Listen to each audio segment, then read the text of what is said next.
And thank you guys for joining us again for the GTPlanet 24 Hours of Daytona in 2015, the first in a series of endurance racing events that will be held throughout the year, all organized by GTPlanet. Coming to you live from the GT6 servers are our contestants for the night, for the day, for the full 24-hour light cycle in Gran Turismo 6 on Daytona,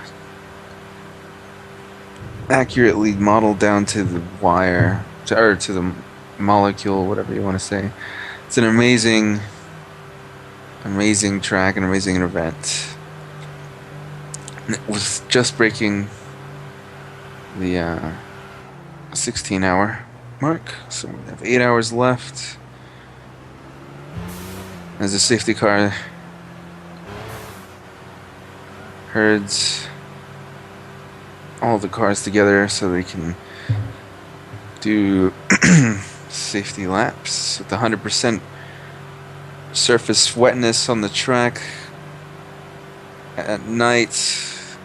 Just about an hour left before the sun comes out. There's all kinds of issues going on with all kinds of cars, and the directors decided to give them a break and let them kind of regroup, collectively amongst themselves. There's a lot of tired hands out there, and they could all appreciate a break. So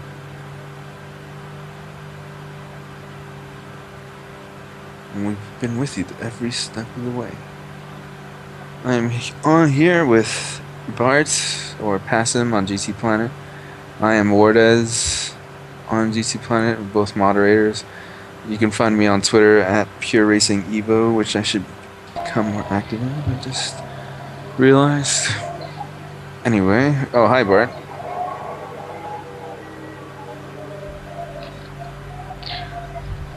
Oh, you're allowed.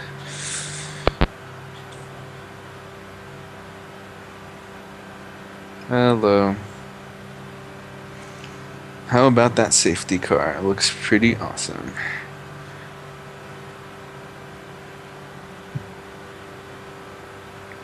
I'm so glad they included that in the game. I didn't catch that one in SEMA when I went.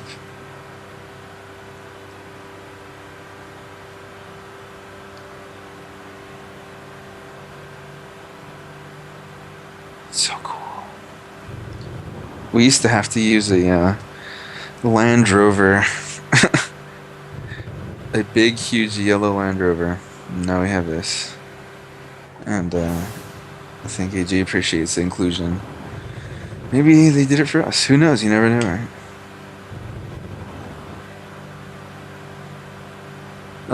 AER Inferno incurred the penalty, massive penalty, for failing to submit lap image verification on their side, so they've incurred a heavy penalty. We trust you understand.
So yeah, if you've just joined us, we just have a safety car period for the weather, and there has been some crashes. Car using limp home mode, so the safety car has gone out.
You're watching the GTPlanet's 24 Hours of Daytona, the opening round of the 2015 GTPlanet Endurance Series.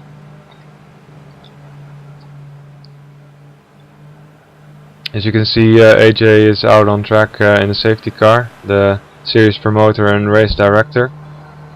Also with me here in the commentary booth is Wardes, moderator on GTPlanet. Hey guys. And it's me, Bart, also known as Pasm on the GTPlanet forums, team manager of Avalerion Racing as well.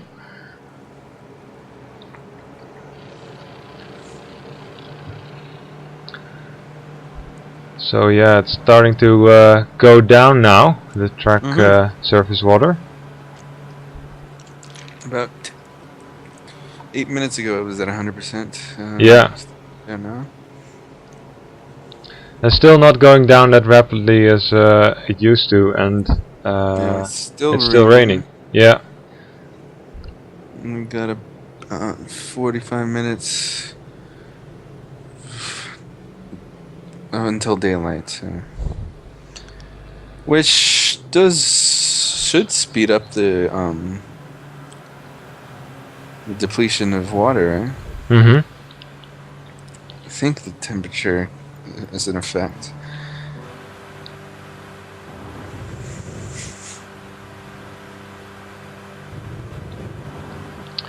Yeah, looks like the safety car will be out for another lap after this. No messages of it coming in. Mm-hmm.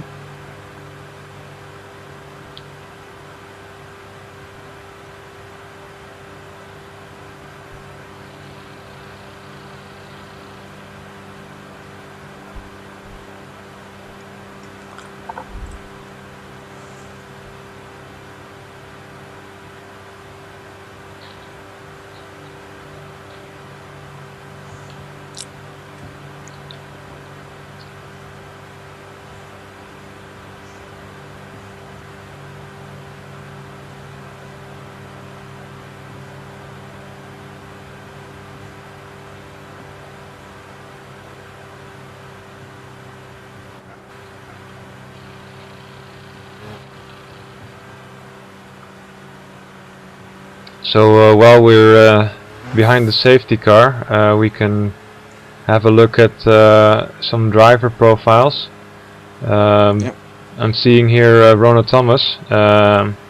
He's saying that the biggest challenge in GT3 will be keeping the focus for the stint lengths, and he's prepared himself for this event by doing lots and lots of pre-practice, and his goal in the race will be to be faster than the rest and win, win, win, in his words.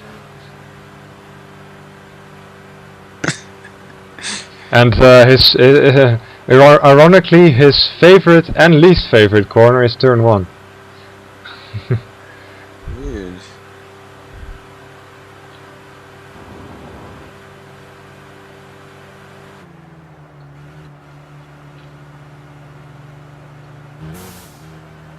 And then we have Danger Zone of SSR Motorsports in LMP2. He's saying that the biggest challenge is controlling the delta wing and keeping it on the track. And he said he's had about 20 hours of track time. And also his favorite and least favorite corner is the bus stop chicane.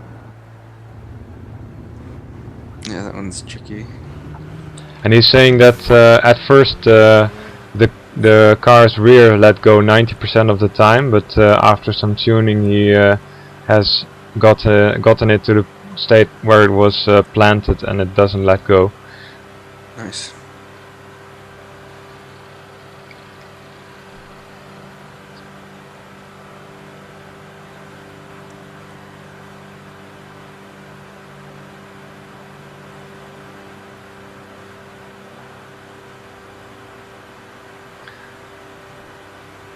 Also Fallen Log of SSR Motorsports in GT500. He says that it's his first major online endurance race, and he oh no, that was maybe a previous result, but anyway, he was in a field of 16 Chevrolet Camaro touring cars on Daytona road course, and it was about an hour-long enduro.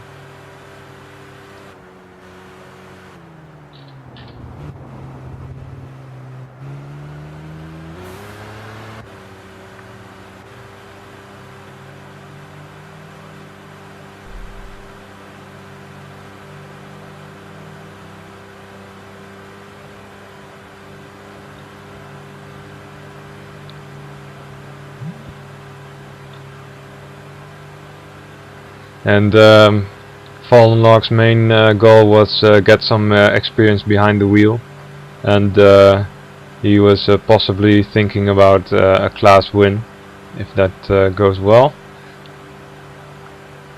And he's in agreement with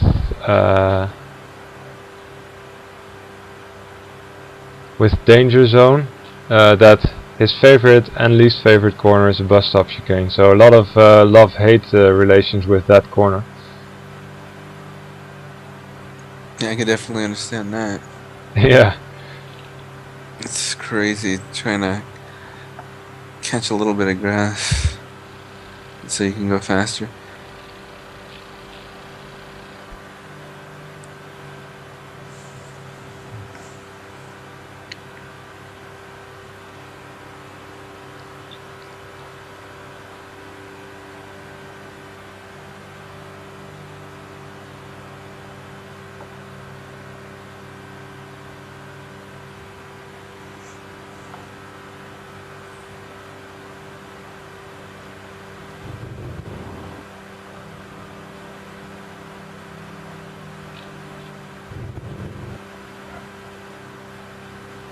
And future F1 of Team Inferno Racing. He actually does a little bit of Rotax Max racing in the USA. Oh, cool. Yeah. And he definitely wants to become a racing driver, and to be able to drive in a real LMP car one day. Oh, awesome. He watches F1 and WEC, and his favorite driver is Fernando Alonso. Oh well. Arguably the best. Yeah. Never gives up, that man. Oh yes. Except when there's a Renault and Petrov ahead of him. Yes. Well, he gave up on McLaren.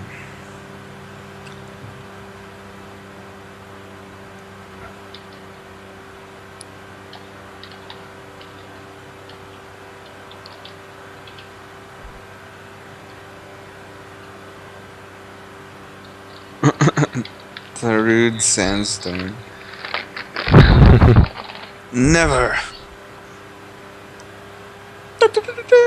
Sorry. So it looks like the safety car will be in.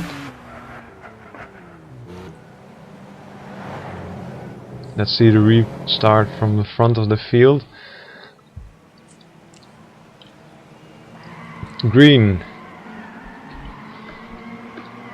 And we are go go go as the Lexus of GTMX takes the lead from driving behind the safety car, followed by the number 10 and Nissan SSR.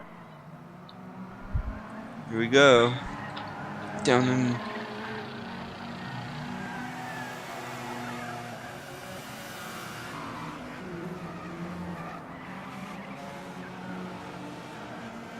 Ooh.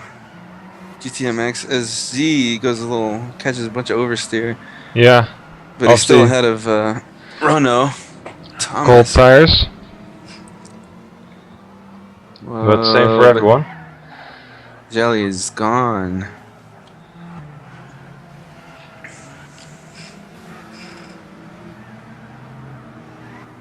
I'm gonna go up with the V-War. No. So many battles. Rebellion. TNR Rebellion. No. TWR. Torchon. Oh.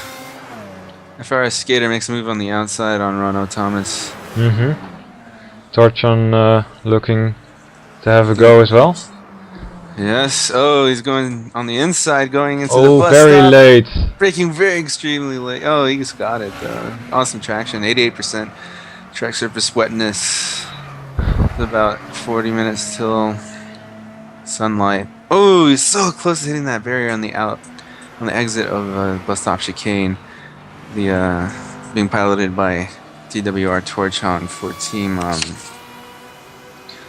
Wise Racing. We're now on board with D. Griffin for ABC Racing. Yeah, there's a huge line of cars going into turn 1. Oh.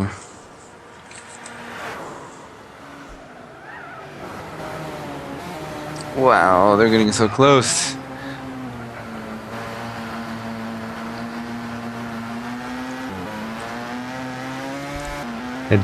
D. Griffin really has to baby the throttle in the LMP2 car. It shows you how difficult these conditions are. As Rebellion gets a handful of oversteer. You can also see the massive amount of spray. No visibility here. D. Griffin has to guess where the apex of that kink is. Yeah, man. Jeez. It's the longest night ever. And the visibility is also very bad because the white lines are very faint. Right. V-War right in front of him.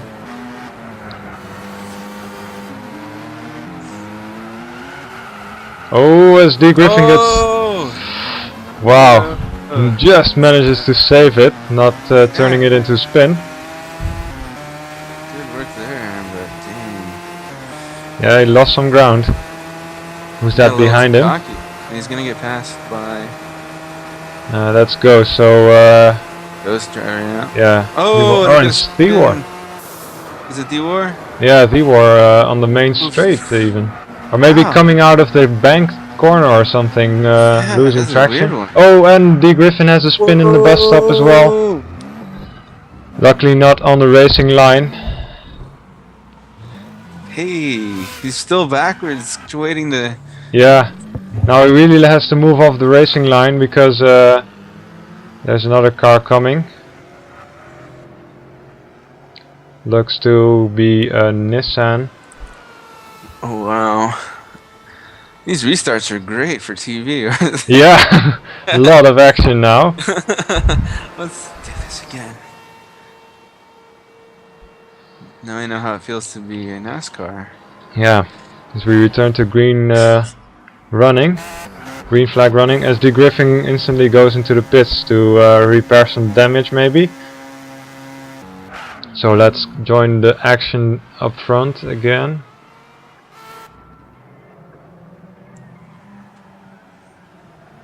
Seems Skater is right in the middle of it, together with Inferno Racing. Yep.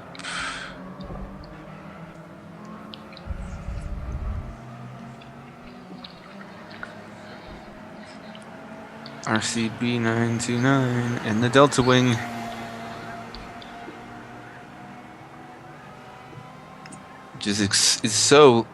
The ride height is so low, it's just constantly kicking up sparks.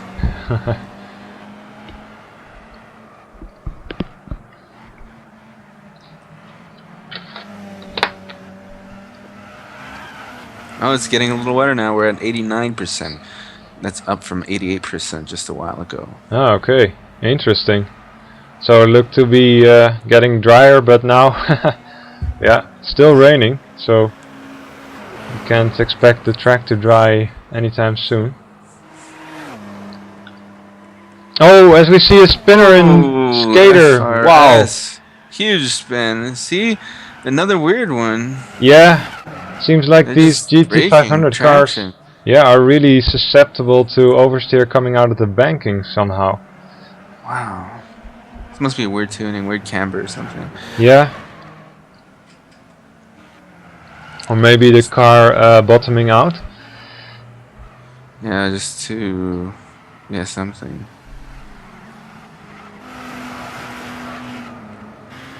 Oh, as Torchon is off. Oh, yeah. Torch on. Went torch off. Well, he still has 2 torches on his car. Yeah, exactly. Nice.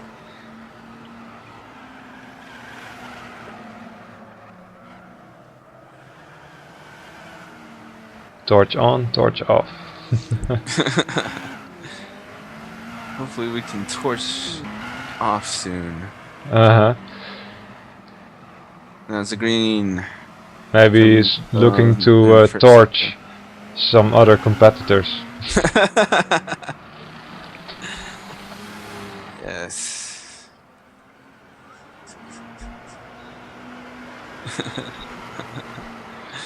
It's very busy in turn 6 now. Yes, he's really carrying. Oh, as someone spins in front of T-War. Who's that? Oh, who's he? That is the yellow Mercedes of Bitter Rivals Racing. That is. Piloted by the Flash. Yeah. Ananda. Yeah. It's actually a New Zealander. Most of the team is from the area. Yeah, I think 2 from New Zealand and 1 from Australia, if I'm correct. Cool.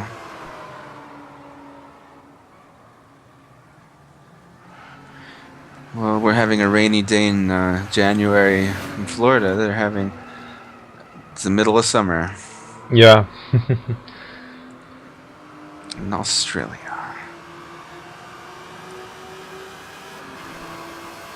Back to the main straight. Oh, we have a car that's torch on again, I think. Yeah, closing in on Ghost Driver, a T-War also in the mix. Yes, this is a good one. Oh, and D-War's right there. Yeah. This is a good one. So Torchon will have to be careful going around Ghost Driver, taking his opportunity to pass, choosing that wisely, while not losing too much time to T-War.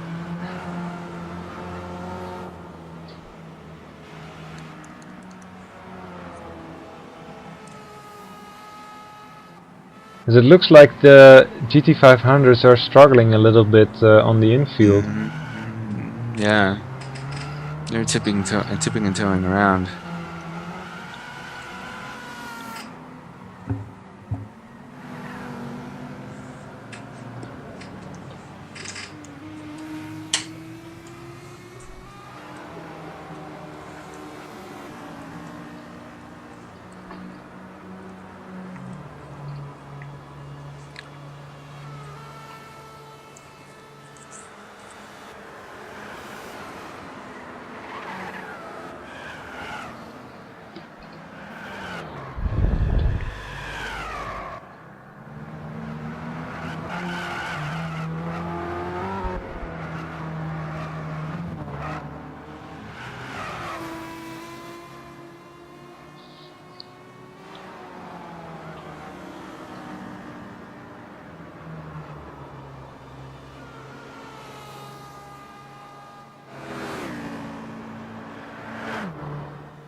Oh, as he gets a bit of shape, Torch on in turn 2. Normally you just a corner taken flat out, but in the wet it's obviously very slippery there. We hear a lot of wheel spin from this car, so as you can imagine, yeah, wheel spin sending you into an instant spin. So these cars are not being able to get the power down. As you can see, the GT3 cars actually yeah, walking a bit away from them in the infield.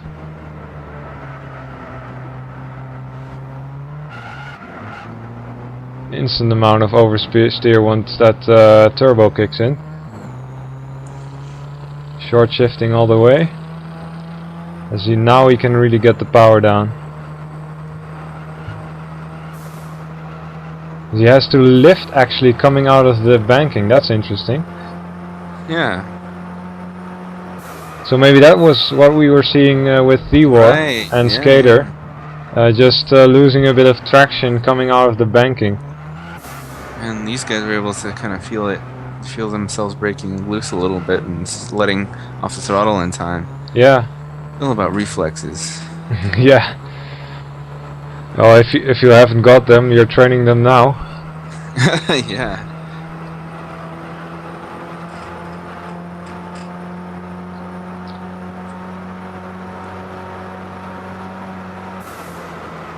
Yeah, it looks like Torchon is choosing his moments.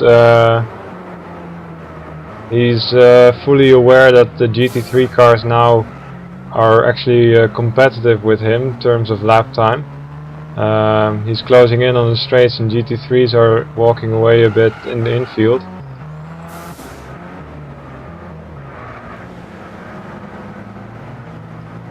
As we're slowly getting towards the 100% wetness again.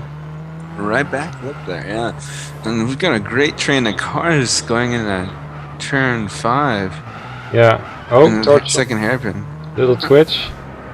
But Thewar not close enough.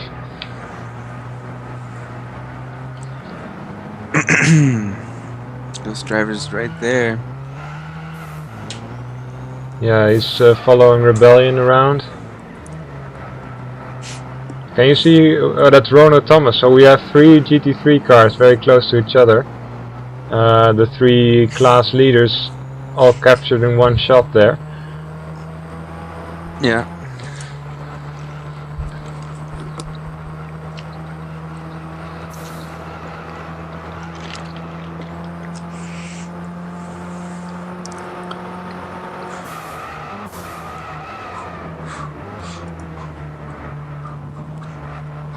So to give you guys an idea how many laps these guys have completed, the overall leader's done probably over 600 laps at this point. 600 times around this track.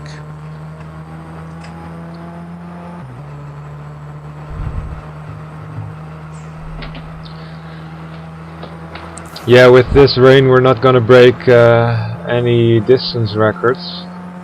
Or maybe Shoot, we are, since this is the first time this event is actually held. yeah, but I think it's been held with Group C and LMP1 cars with different series and stuff before. Okay, yeah.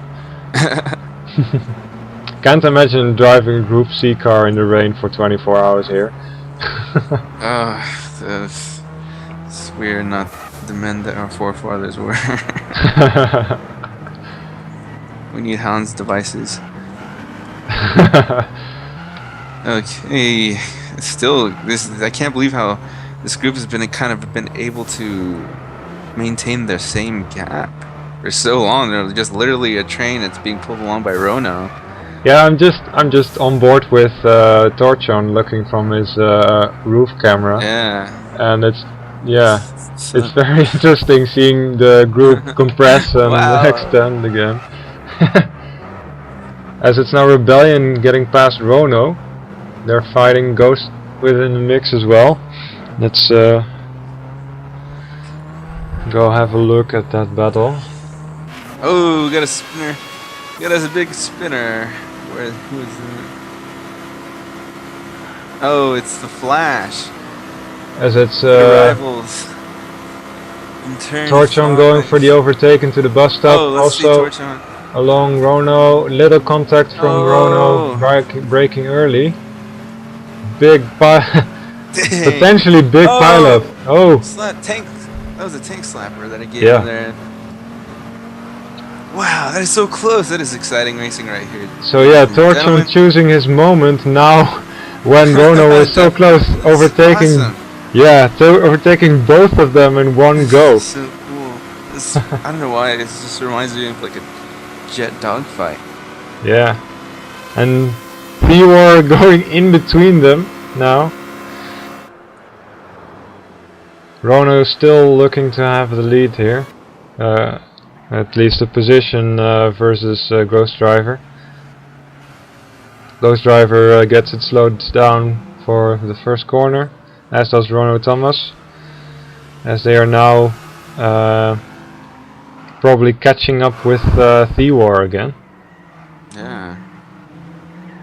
This is an epic battle, man. You gotta remember this time. It was like 7 hours, 30 minutes.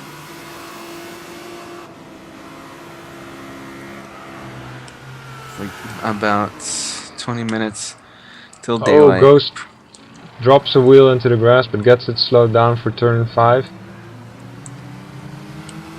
I guess it's so treacherous to be driving in the spray of 3 or 4 cars.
So how would you set up the car in order to kind of make it better for rain? I think downforce is key for the rain. You have to have as much pressure on those tires, and I guess you try to make the rear as stable as you can by maybe adding some toe out, no, toe in, plus positive toe on the rear. Yep.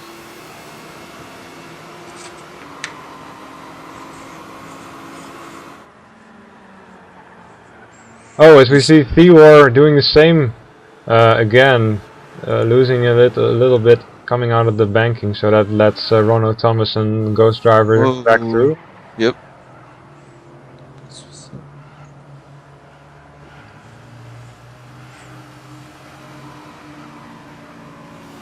Oh, and Ghost Driver is slamming into the wall, the outside wall, a little bit.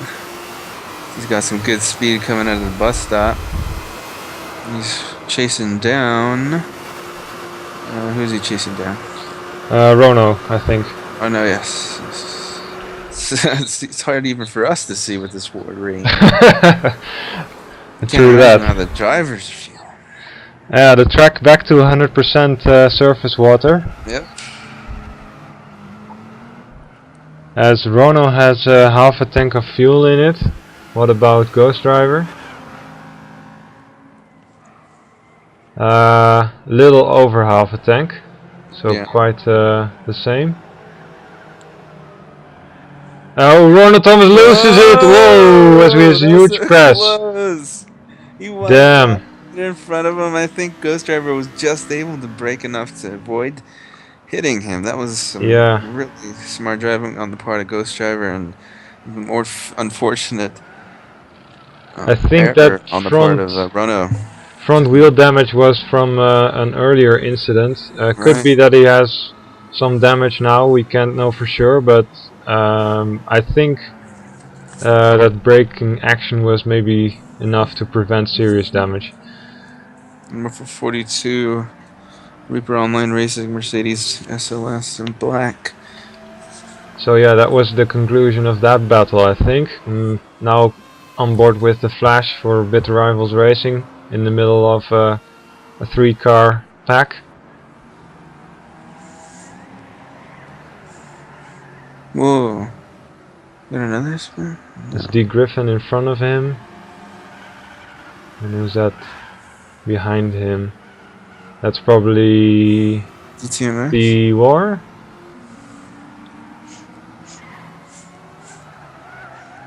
Yeah, I think it's the Honda of the War. You can hear him in the background. Yeah, there he is. Oh, and there's an awesome drag race going down between RCB and GTMX Jelly. And there's someone slow on the super straight. On the left here, that's Ronald Thomas. Ronald Thomas going very slow into the bus stop. Luckily, there's no one involved in any incident there. Still going quite slow out of the bus stop, I think. Yeah. It's GTMX Jelly and RCB passed by them in their epic battle. Yeah, I think he maybe got engine damage somehow. Somewhere. Maybe in that incident with Ghost, or maybe a subsequent definitely incident. that. Probably just crashed head on into the barrier. Yeah.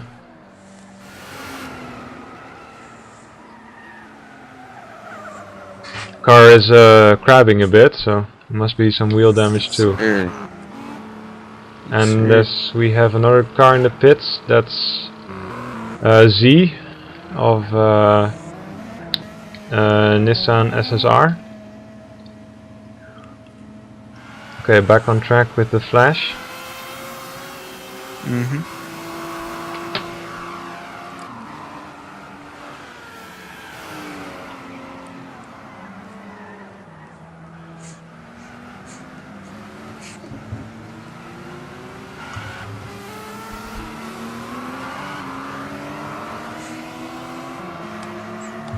Look at the wheel, the right rear wheel on this car.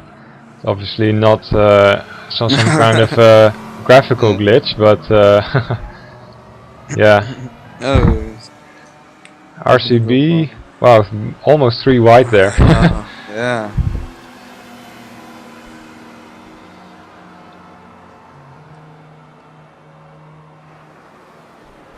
So let's follow RCB.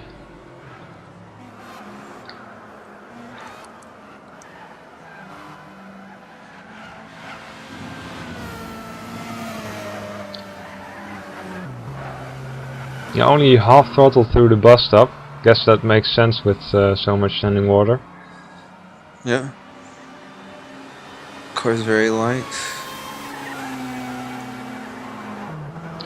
Track now rapidly drying. Yeah, 84, wow.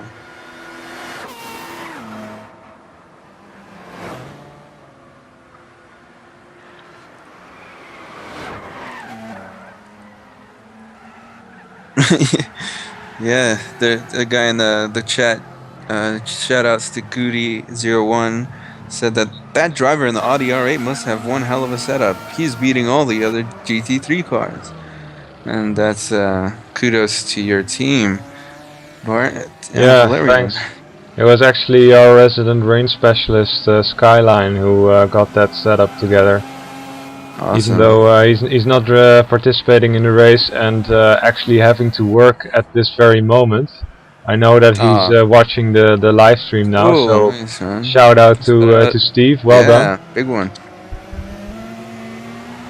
Oh, as we see some very close racing between RCB in the replay. Looks like he's now past the Honda of Scar.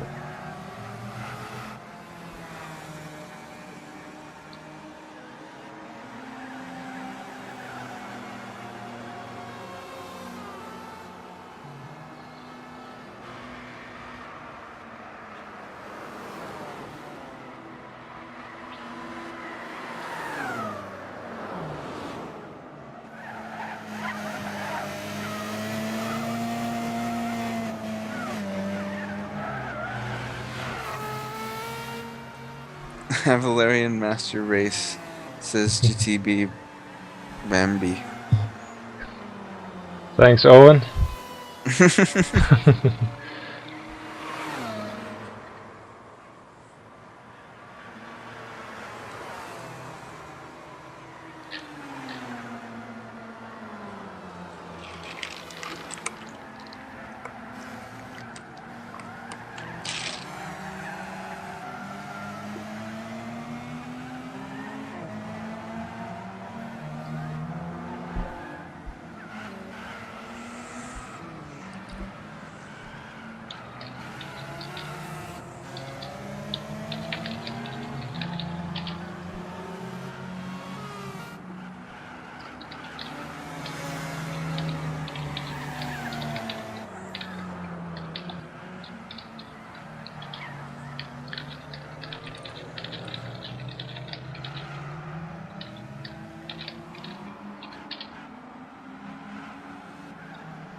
The Illuminati is the best team name I've ever heard for a racing team. That is awesome.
Hey guys, alright, so we're now switching the video control over to me, so hopefully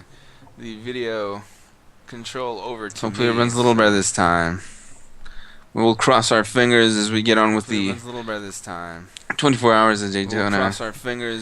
Here covering it all for you. 24 Hours of Daytona. GTPlanet. Here covering it all for you. It's GTPlanet's 24 Hours of Daytona for 2015, the first of a series of endurance races that are presented by GTPlanet, mirroring real life events every step of the way.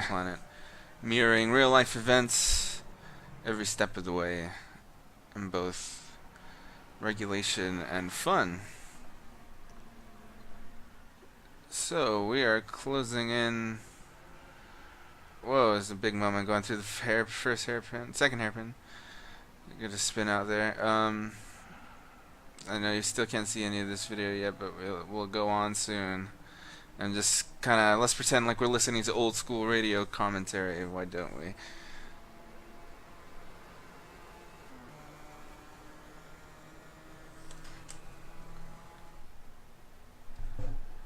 Oh, I'm sorry.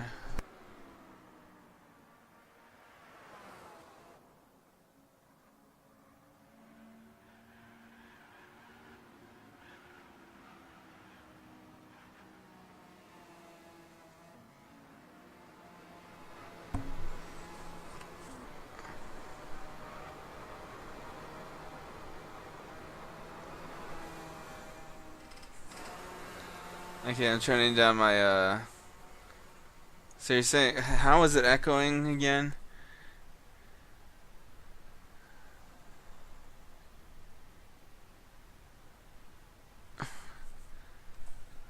Oh, they got a big spin off from D. Griffin.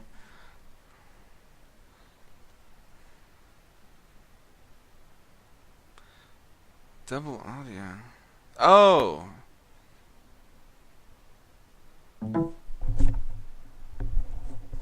Okay.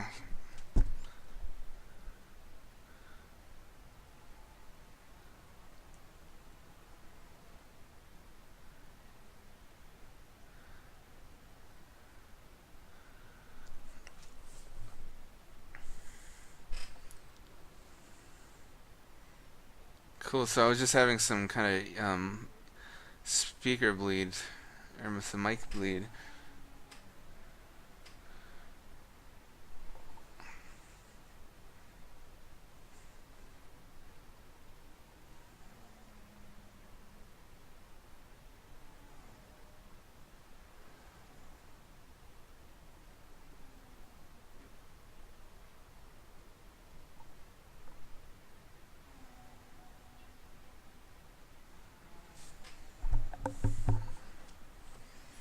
So there were a few safety cars. One early on and then one just a few hours ago, or an hour or two ago, rather, because of rain. It just torrential downpours kind of happening intermittently, maybe every 4 hours or so, seems like. And then they just go away, and then we're at 0% track coverage again. So the sun has risen, dawn is broke. We're about to get into the daylight, final daylight portion of the race, morning into the afternoon.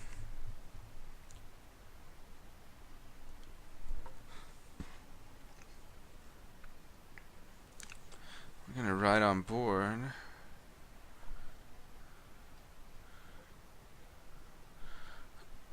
I'm gonna switch it up. Find out how our leaders are doing.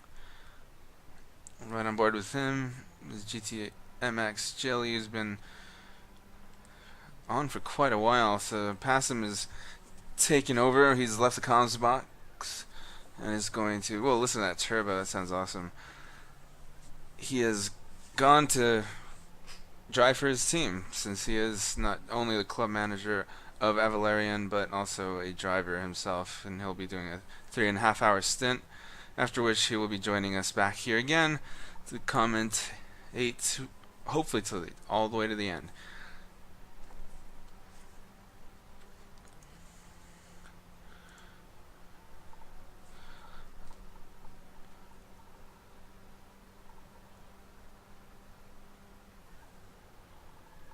So it seems like the stream is doing better now.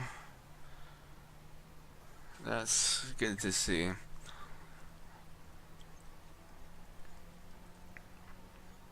This new viewer is having some trouble. What's going on there?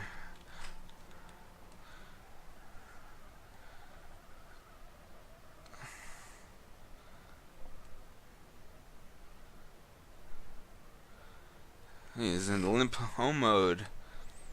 Seems as though he has some engine trouble. Or not. He's accelerating. Didn't look like he was in start mode.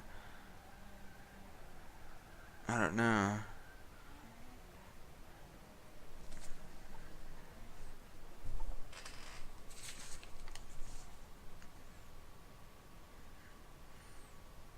It's SSR Motorsports Delta Wing.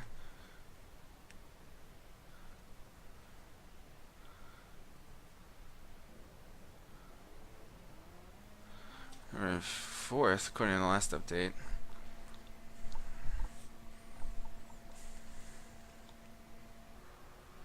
Alright, riding on board with the flash of Bitter Rivals Racing.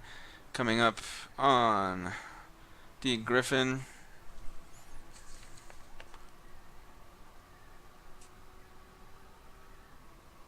Of ABC Racing.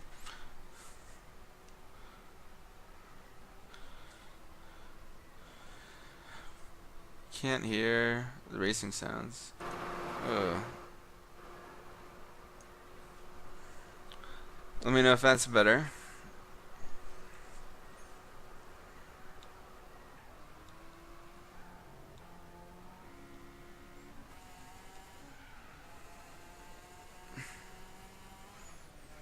D. Griffin is really chasing. Oh, as I say that, he spins out at the first hairpin, turn 3. Ooh, that's unfortunate. Oh, he's losing so much ground. Torchon goes by. He's clear to go back on track. Skittish tires.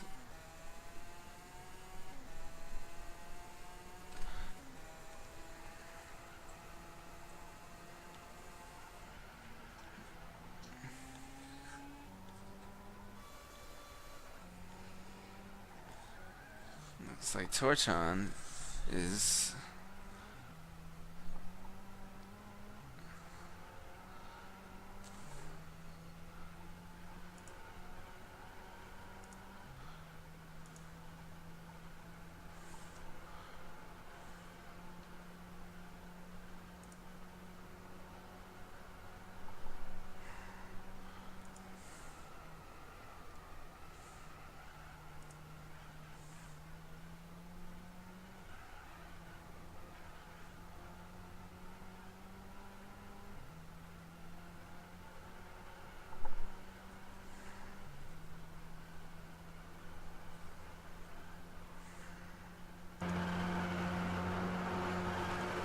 well, okay, looks like that's better. You took a 4-hour nap while you were watching Bambi? I don't think that's possible.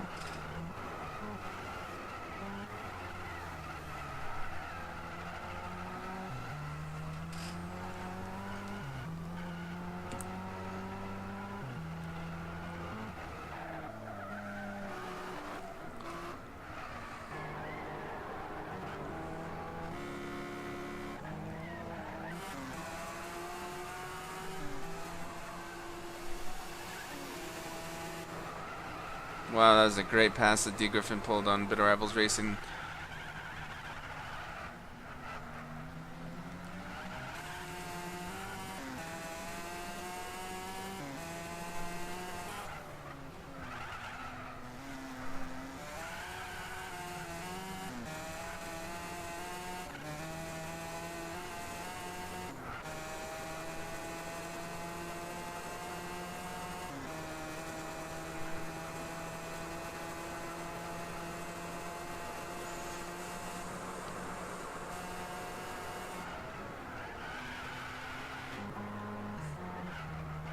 No, there's a close battle going up here.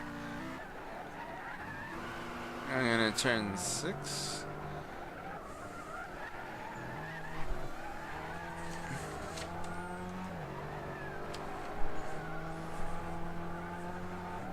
not so close after all. Well, now they're going closer, going into turn 3. Who's that? Heathen Pride of Green. Hell, Heathens.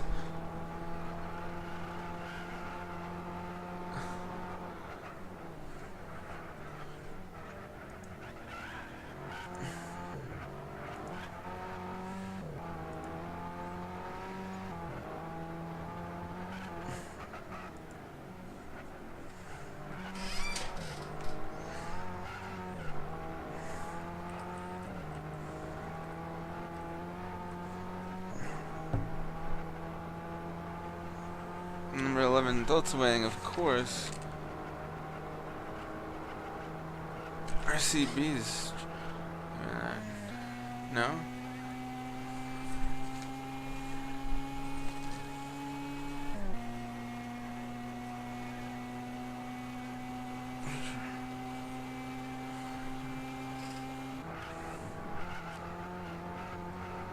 Wait, I don't.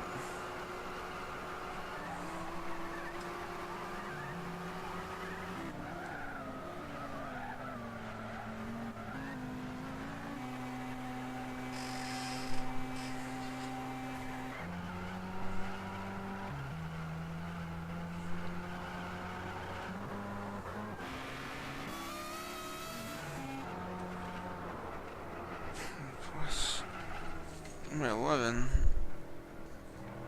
It's not there.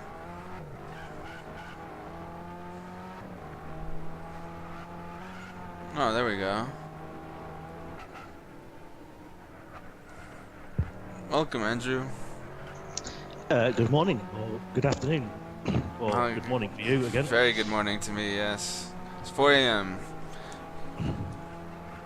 Burning. It's my favourite time of day here. It's 12:34. Lunchtime. 1, 2, 3, 4. Yes, I hear that I've missed some excitement. I've missed a team failing to submit their stint photographs and dropping from first to 160 laps down. And, yeah, quite a dramatic swing. Told there was a safety car early with lots of accidents in the wet. Yeah, just the cars couldn't handle it anymore. It was people spinning out at every slow corner, especially the Delta Wings. Just couldn't handle the extreme wet conditions, 100% track surface coverage. And yeah, the safety car had to come out, and he did about 5 laps or so, and he pulled in, and we actually had some really good racing after everyone had tired up and gotten themselves kind of collected again, and then went back out there and gave us a really nice show, which is probably my favorite part of the race that I've seen so far. And the other kind of people suffering in the standings is the Nissan SSR GT500 team, who fell back due to one of their drivers having disconnected multiple times, which lost them lots and lots of time. Technical issues, the bane of everyone. Just like in real racing, you know, you can have a mechanical failure. Here it's network failures. We're at the whim of our connections. I suppose if you're driving a Nissan GTR, a technical failure is inevitable. A bit of electricity falls out and the car doesn't go anymore. Lots of headlines marred with disappointment. So, speaking of Nissan, that's who we're on board with right now. The Green Hell Heathens, Heathen Pride. And those are your bunch. My team. Yeah.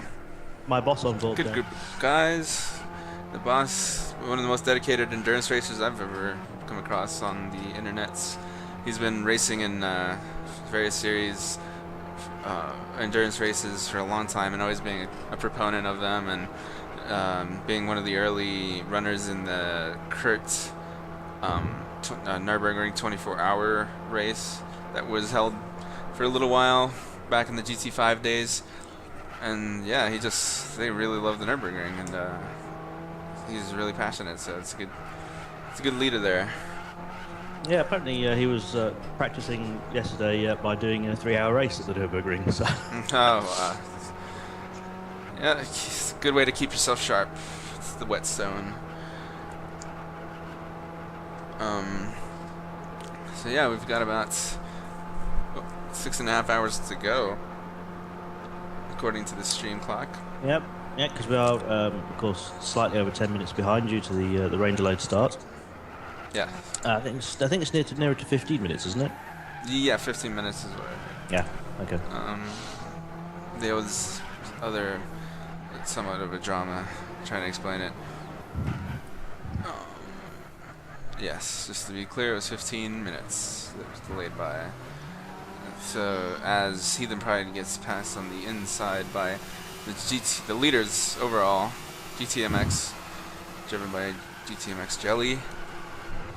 And wow, that is a big car. Rona Thomas gets bumped as he attempts to pass going into turn 5, and that really set him back. He's collected a bunch of dirt and trying to go back the right way. Yeah, that gap was too small to get into. Not that any guy's never tried to get into a gap that was too small before. Oh, it never happened. No. The two guys are really close to each other. Neover. The name that Tom has trouble pronouncing. Yeah. Well, he doesn't have trouble pronouncing it. He just pronounces it 6 or 7 different ways over the course of the race, and hopefully one of them's right. That is how I am with the Renault Megane or Megane. It's Megane, the French word for Megane. spectacles. Megane. As Neover passes the TNR guys, yes, TNR Rebellion, and tries to recover some more ground for SSR Motorsports, who's currently Nissan SSR running in 4th, according to the last update, which was after 14 hours. So we're in need of another one. Alright. Scanning on back through the field. There's a bunch going into turn 3. It's Renault Thomas and Heathen Pride. I think he just got passed. Yeah. That's the corner that's keeping the stewards busy this week. Definitely. Because it's very easy to run wide out onto the access road there, and it's a part of the track that the drivers aren't allowed to use. So they should be lifting it's tempting. not to gain an advantage, but the stewards are keeping their eyes on it. Indeed. Someone's asked what update time is the leaderboard on screen. I think it's 14 hours, isn't it? Yeah, after 14 hours. Yeah.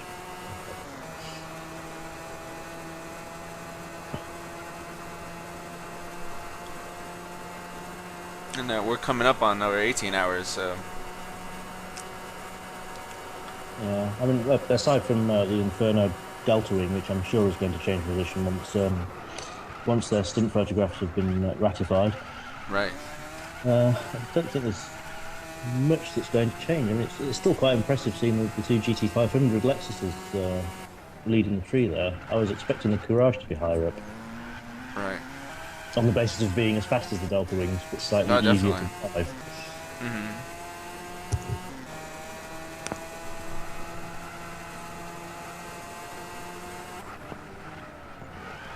Okay, well, this is going to have to be a flying visit from me, but I'll be joining you back again around about 1:30 local time, which is about 8:30 EST, I think. Okay. So, no doubt I'm going to miss many, many more exciting things like I did while I was carelessly asleep last night. The sun's coming up properly, and we're going to see the lights and the floodlights going out very shortly, so it should all be nice, clear driving conditions towards the end of the race. Unless the rain, hopefully. something to say. Yeah, you never know. Yeah, I shall catch you in just under an hour. All right, Andrew. Yeah, take care, and we'll see you again soon. Thanks. So, check. We're gonna be getting.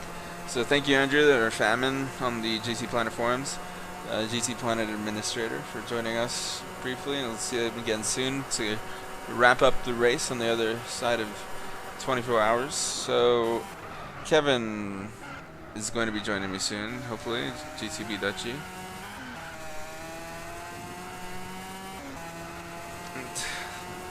Inferno Racing is many laps down.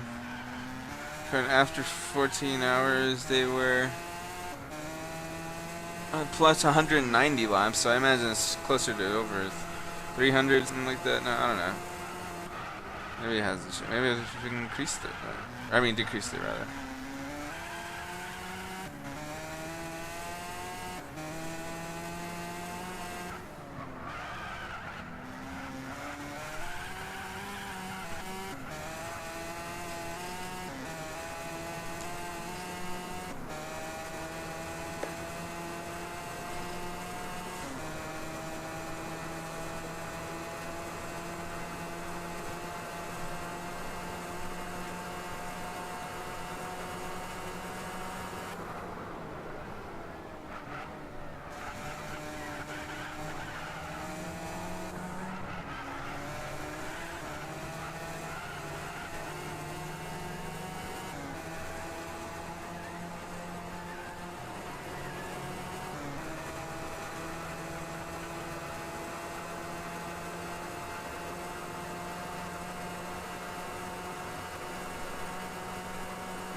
Yes.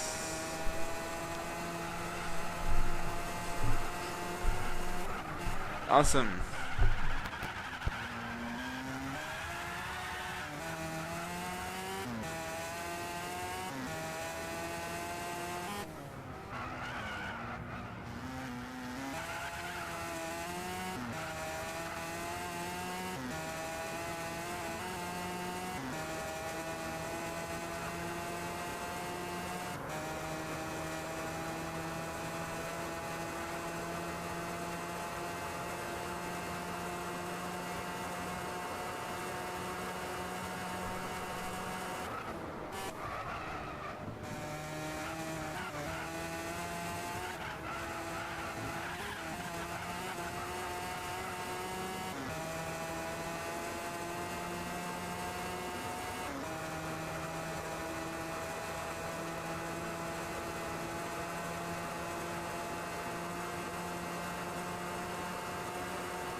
Ed, can you hear me?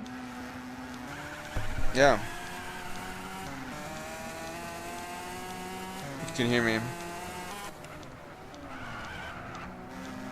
Yeah. Can you hear me? Yes. Okay. Hello, viewers. Hi. GTP Dutchy. Name's Kevin. If you have any questions for us about the race, you can ask them on the YouTube channel or at Twitter. It's at GTP_Dutchy. Yeah, and you can find me. I am Mordez on GTPlanet, Pure Racing Evo on Twitter.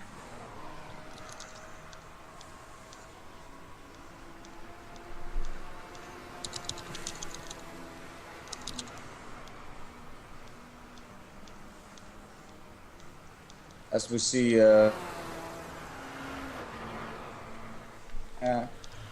Rebellion left and Sigan joined the room.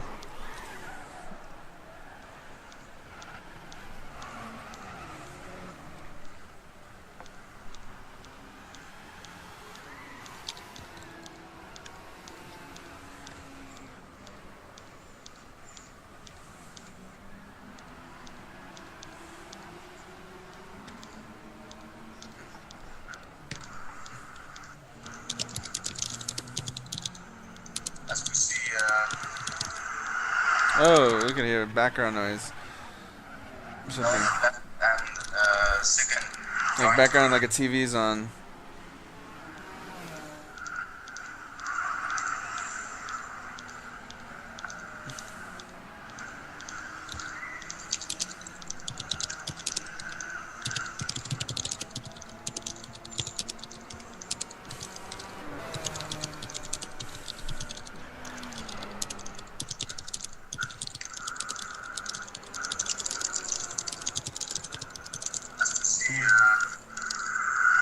Oh, we can hear background noise. Background, like a TV's on.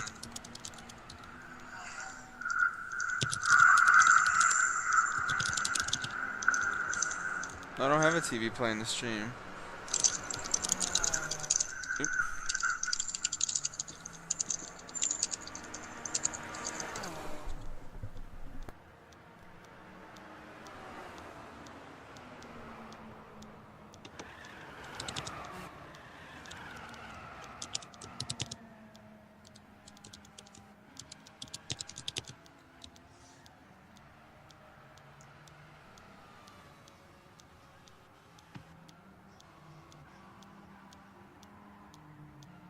Okay.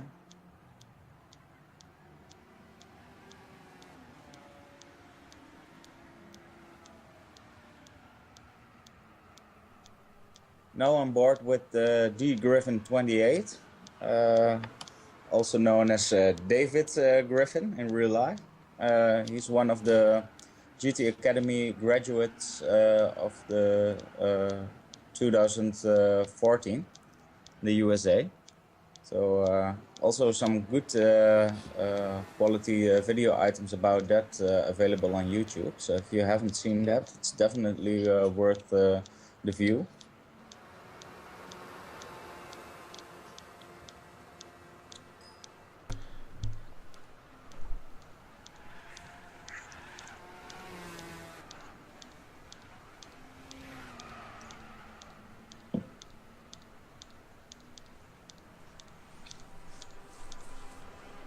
Coming up on 6 hours to go. Yeah, we're approaching the 3/4 of the race mark.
Question for our viewers.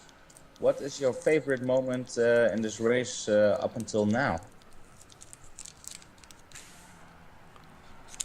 You can enter your answers in the YouTube comment sections or ask me on Twitter at GTP_Dutchie.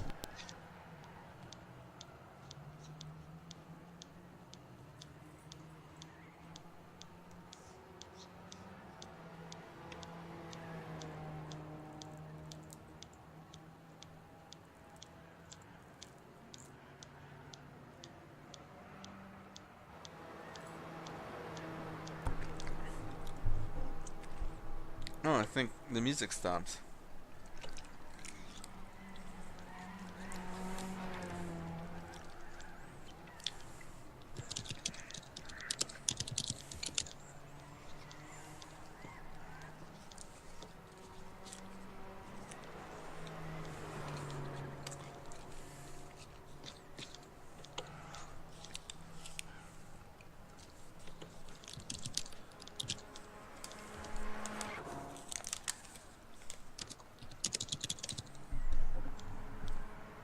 Oh, okay. I thought you were.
Also, I think we see a driver change for the Green Hell Heathens. We see Heathen Pride left the room. Let's take a look who will take his seat. Bo Albert joined the track, so driver change for the Green Hell Heathens.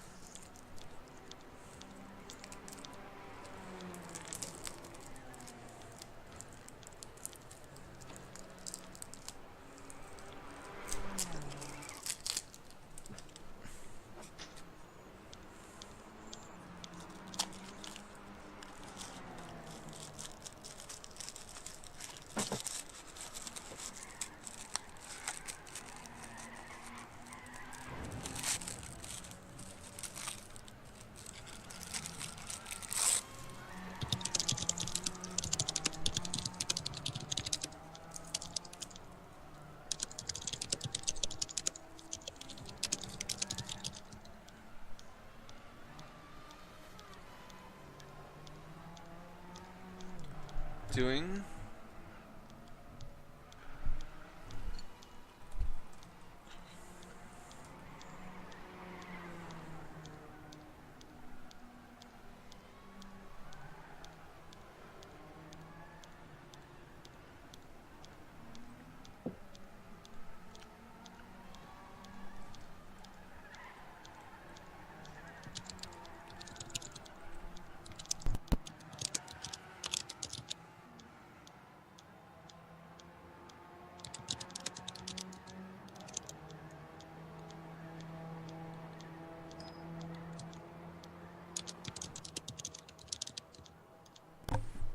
Okay, now we have an update.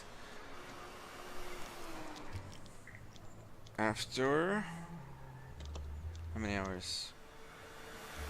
This is after 17 hours. 17 hours. Got Escuderia GTMX in the Lexus SC430 in the GT500 class at the lead. Behind them, we see Team Wise Racing, the French team, also driving a Lexus CS 430. also in the GT500 class. Behind them, it's the American ABC Racing in the number 17 Courage Peugeot in the LMP2 class. After them, SSR Motorsports in the number 10 Nissan Delta Wing, also in the LMP2 class. In fifth, we have Inferno Racing in the number 11 Delta Wing AER, also the LMP2 class. Behind them, the Scar Honda R and number 21st Honda HSV in the GT500 class. After that, it's the Repo Online Racing Mercedes SLS, leading the GT3 class. And second, TNR Nismo in the YouTube livery of the Nissan GTR Nismo. Behind them, Green Hell Heathens, also in the Nismo, but the Schulte version. Behind them, we have Bitter Rivals Racing, driving the yellow Mercedes-Benz SLS. After that, it's the SSR Motorsports, driving a Nissan GTR as well, but the GT500 car. And in last, we have Avalarion Racing in the Audi R8 LMS Ultra. Oh, and Torchon has an off. It's going to set him back. He was 45 seconds behind.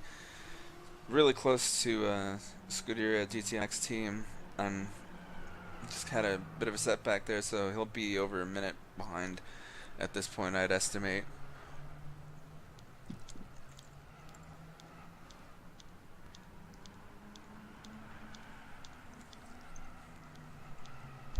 They're extremely close for being after 17 hours.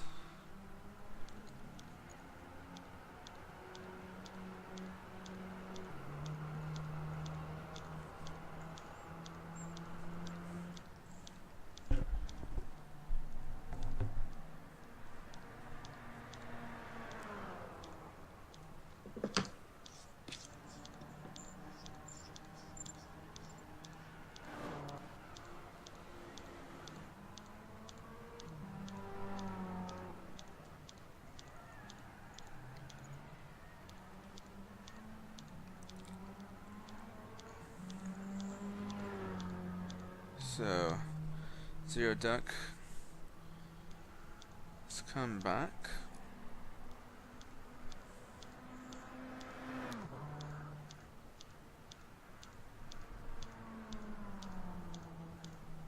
And be sure to make use of the resource that that was put together there in the article for the race on GTPlanet's news blog. You can find the spotter's guide and all of the timing for all of the sessions that led up to the race, and a breakdown of all the teams. So definitely do that if you have not yet. As we go further into the morning, we get a nice reddish glow to the track as we follow the leaders of the race, GTMX, currently being driven by Jimmel 94 and the Toyota or the Lexus. Might as well be a Toyota. Lexus SC430.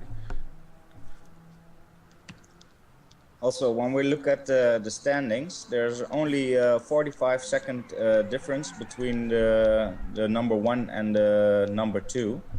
Also, we see the Avalarion Audi in last place, which was previously at the first place. So maybe some issues with the stint photos right there.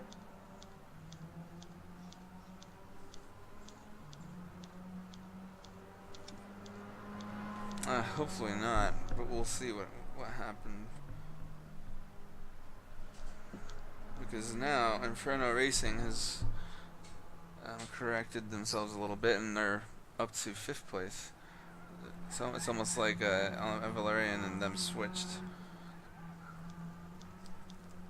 Yeah, it probably gets fixed in the next update, but yeah. As of now, I think the update was made really shortly, or maybe even before the driver change of the Valerian Audi. So maybe the pictures just aren't in yet. Yep.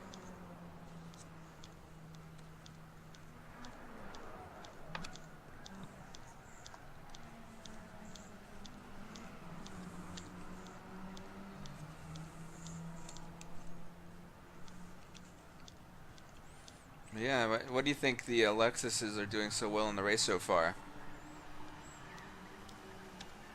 I can't uh, really tell what the success factor is for them. I think it will be the consistency and pace they have. Right. Also, I think some of the Delta wings had a bit of troubles earlier on, so maybe that's why they're up ahead. But being only 45 seconds in between them in the top two is a great achievement. Should be Definitely. a battle to watch approaching the end.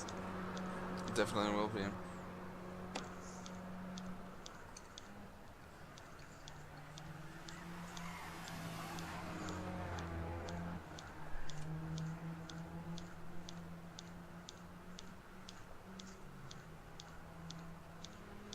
Look, it's a clean pass. Bit of rivals. As we switch the camera to someone else.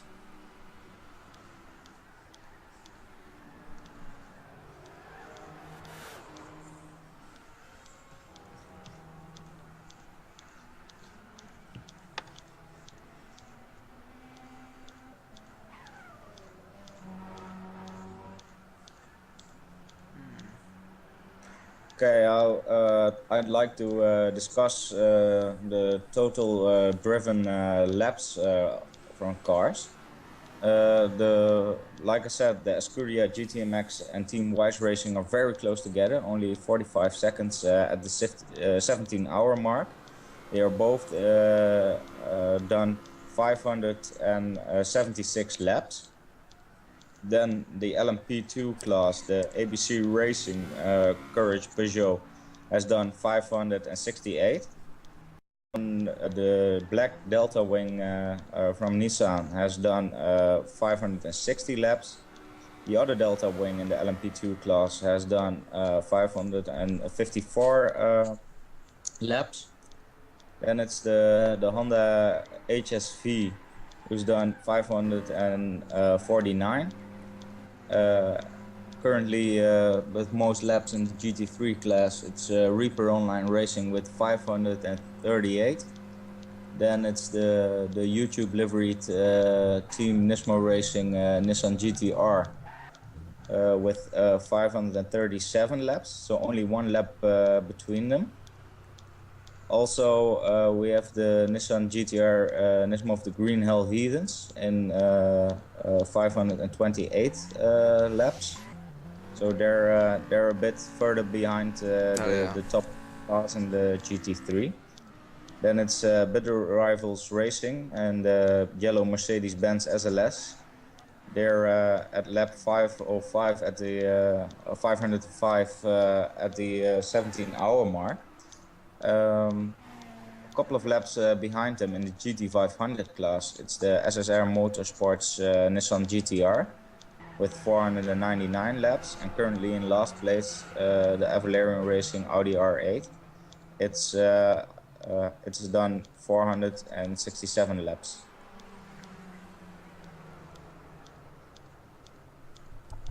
And we'll hopefully find out what happened to them a little soon. But I'm going to switch focus over to a battle that's currently shaping up on the front straight. Our kink just crossed the line is TWR Torchon, who is trailing two cars, or he's in sandwich in between two cars, I believe. No, yes, that's the situation. He's right behind Zero Duck, and it seems like he's gaining on him. So I don't know what's going on with him. His tires are fine. He's just really slow. He did just come back into the race as he's doing, and he just started his stint. So we'll be saying. So number 33 has missing pictures. 33 being the car number for Team Avalarian.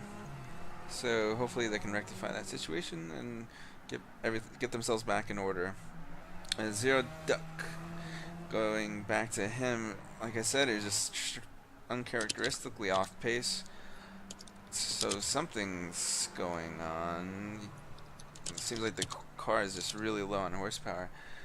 And yeah, it looks like Torchon's going to be able to get around him as they go into the bus stop chicane. And we'll ride on the roof cam. Zero Duck, he should be able to stay with him.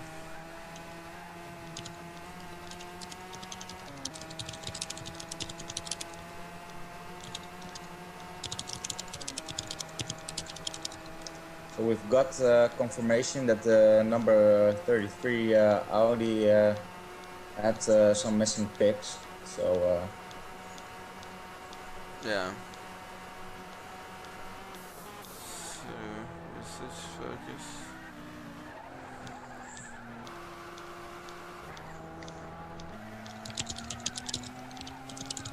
Fernando Racing. Sando seems to be in between Bitter Rivals Racing. And Isaac passing him on. Sticks TC. Whoa! Big contact. The Flash's car went flying up into the air. It was such a violent hit. And you'll see that in a second.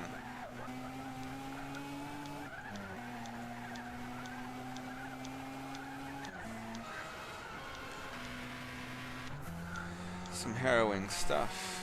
Really dangerous.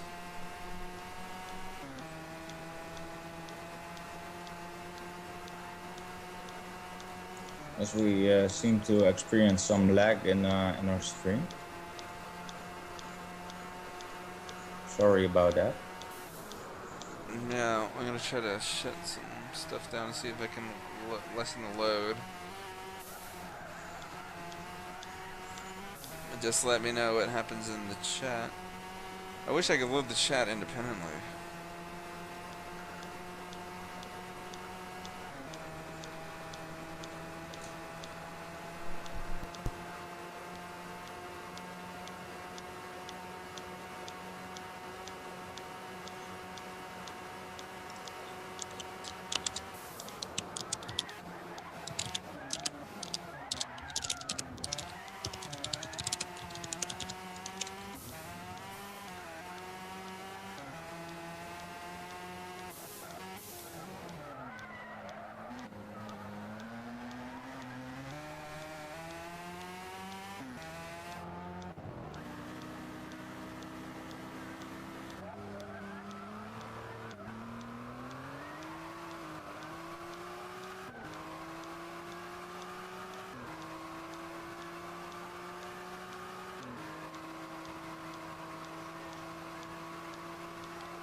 Okay, on board with the Mercedes of Bitter Rivals Racing.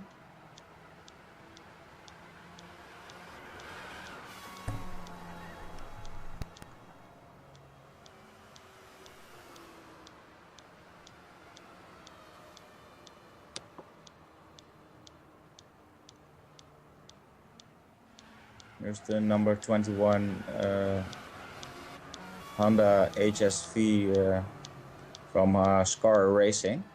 Currently running 6th overall and 3rd in class.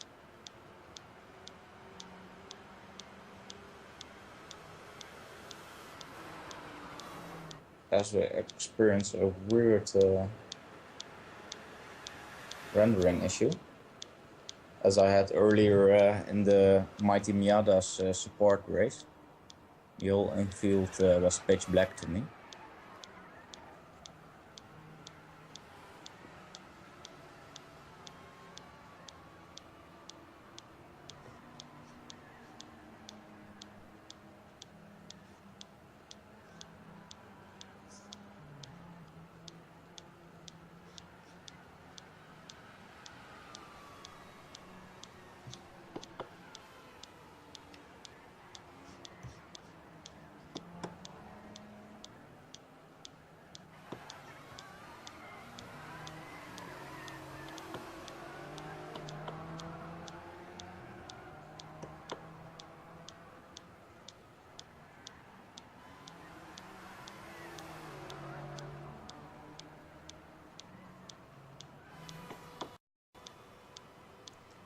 now on board with Team Nismo Racing YouTube liveried Nissan GTR, currently leading in class. Sorry, in second in class. This is the livery of the GTR, which we saw in the GT Academy time trials. It was time trial 4 on the Spa-Francorchamps. So I think a lot of people will have gotten the prize car and have driven the time trials. Also, last year's European finalist and some other GT Academy finalists drove it around the Dubai 24 hours. They ended up in third. Very good first result for them. And we have a GT Academy Worked very well, I finalist in believe. this race, actually. Ghost Driver was a finalist for England last year. While we're on the subject of the GT Academy, I've also got a few GT Academy finalists driving around in our series.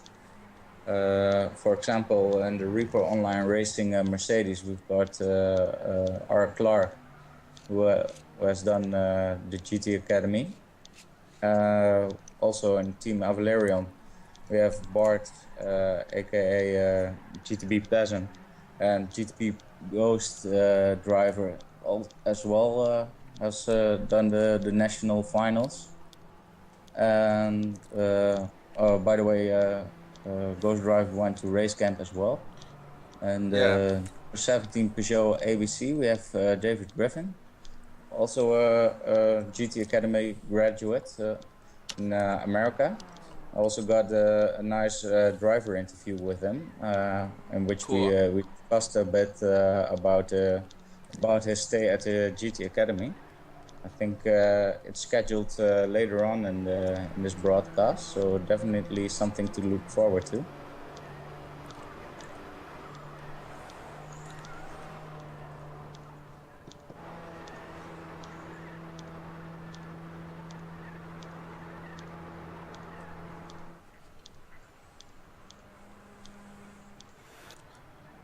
Yeah, lots of talent in these races. These teams have gotten more and more serious, and that it attracts more serious people to come and race. So Yes, got some really strong teams here. Also, which has to be said, currently leading in the LMP2 class is the Courage Peugeot of ABC Racing, yeah, and it's a driver development team. They have David Griffin, as we discussed earlier, the GT Academy graduate, learning other people which weren't previously involved in endurance racing. So good results for them so far. yeah. They're looking strong. It's really cool. So you said that they have a driver development program, and Griffin is kind of just like the master. You know, the rest of the guys are the students.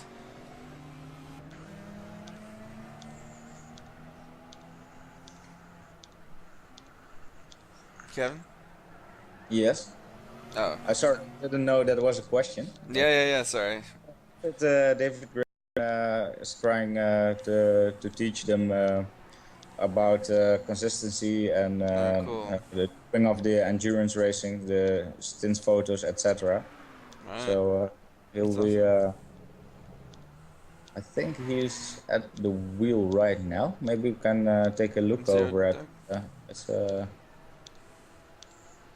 as we now see the Nissan SSR of Niover, currently just behind the Peugeot of ABC Racing.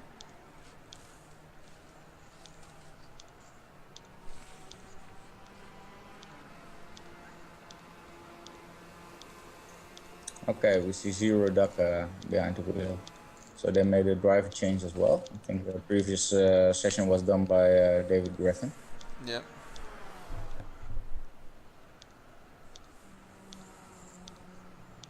Also, the only one of the the Courage chassis running around in LMP2. Only one who made the qualifying, as the other twos are the Delta ones. Yeah, it's a really great field. Very interesting. Yes.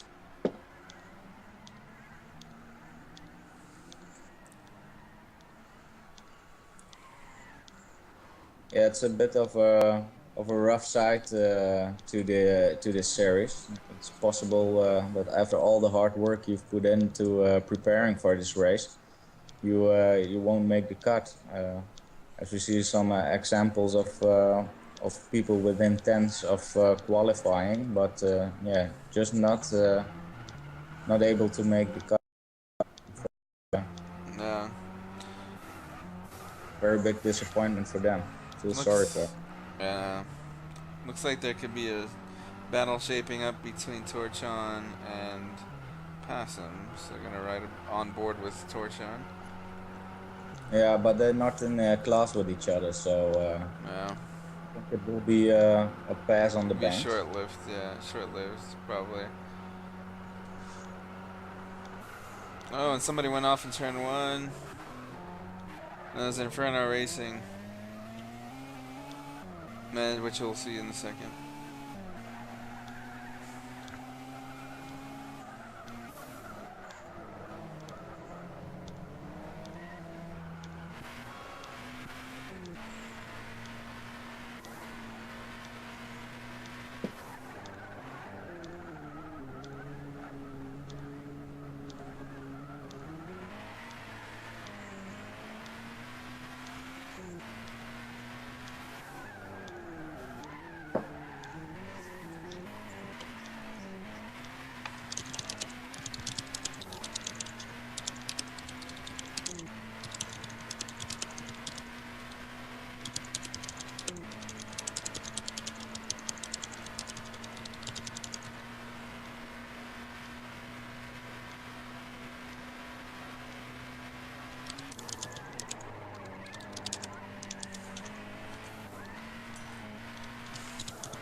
Also, I'd like to mention we noticed some hiccups in our stream. We're currently working on getting it fixed, but right now we're on board with the number 43 Mercedes-Benz.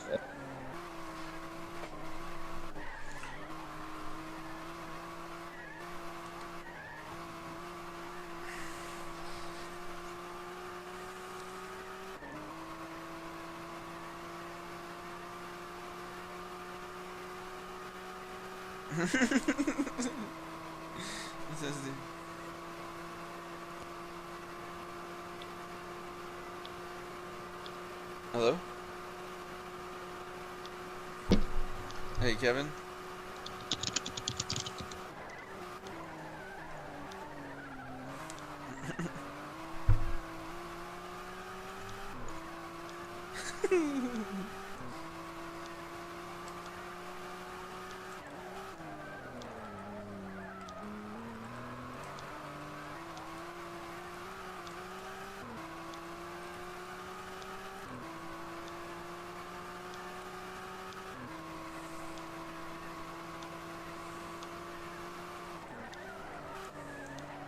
As we approach the 5 hours and 30 minutes mark, really entering the last quarter of the race.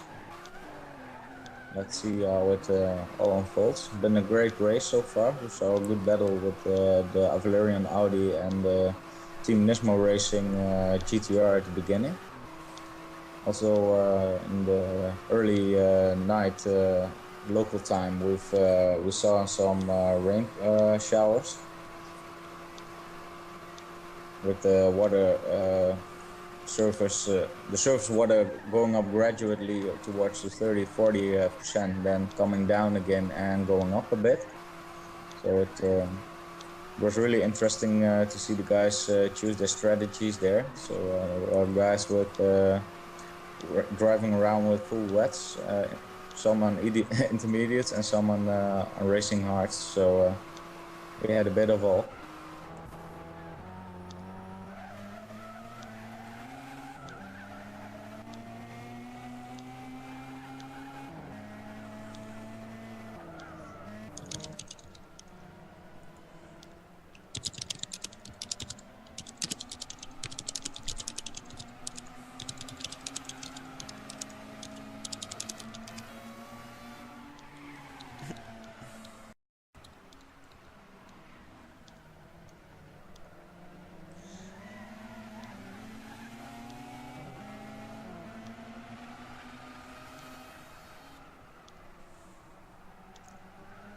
You will see the delta wings as at the 17-hour mark. The Nissan Delta wing was in front of the Delta wing of Inferno Racing, so they're probably getting lapped, although in a battle.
Joining us, we have Famine, GTPlanet moderator and author of the GTpedia.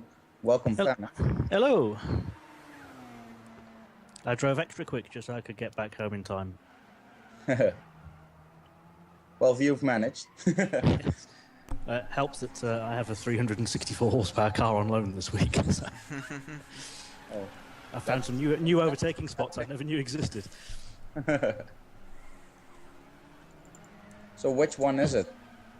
It's the Infiniti Q50 hybrid. Oh, you poor bastard. It has a 300 horsepower V6 in the front and 60 horsepower electric motors in the back. So it moves. It still weighs 1.9 tons, but it moves. Well, it doesn't necessarily need to be a lightweight car to be quick. No. Just add more power. Well, with the weight and the four-wheel drive, it's a little bit understeery, but obviously not that I'd know on public roads. Yeah, but all cars are tuned to be a bit understeery and to make it safe for everyone to drive. Understeer is only scary for the driver. Oversteer is scary for the passenger. I see that the Inferno Delta Wings position has changed since I was out. I would assume that means that their stint photographs have been ratified now. That's good news.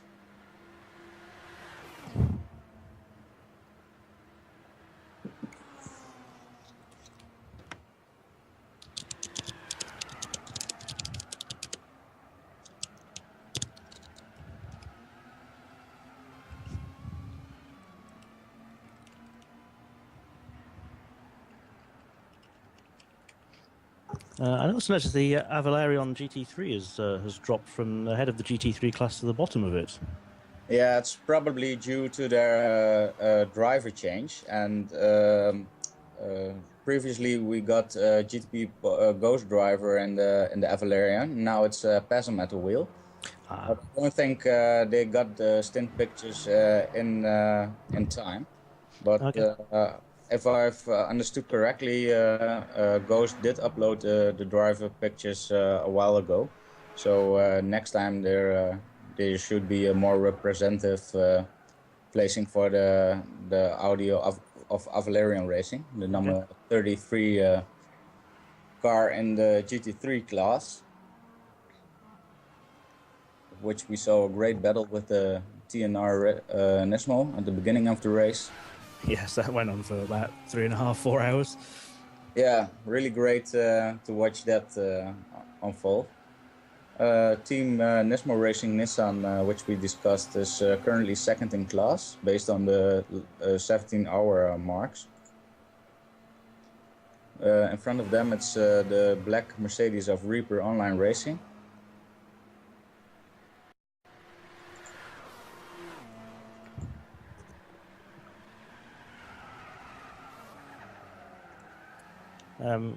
We have a question from either a Portuguese Brazilian individual on the YouTube comments. What kind of race they choose in the lobby to allow drivers changes? It's just a free run. It adds a little bit to the difficulties that we have,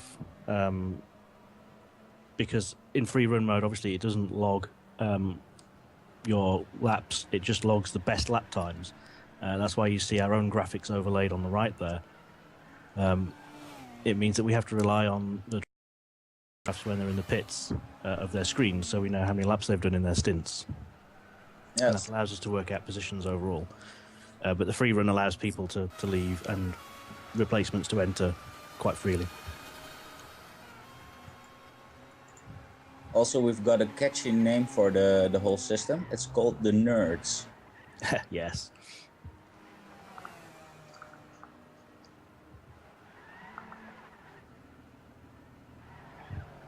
Which stands for Network Endurance Racing, and now I'm struggling because I can't remember.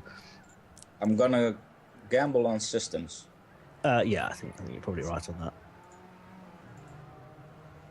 that. Direction, that's it. Network Endurance Race Directions. There we go. Yeah. Yeah. It's a nice little bit of software that backs up everything we've done here, and it's the brainchild of the series director AJ.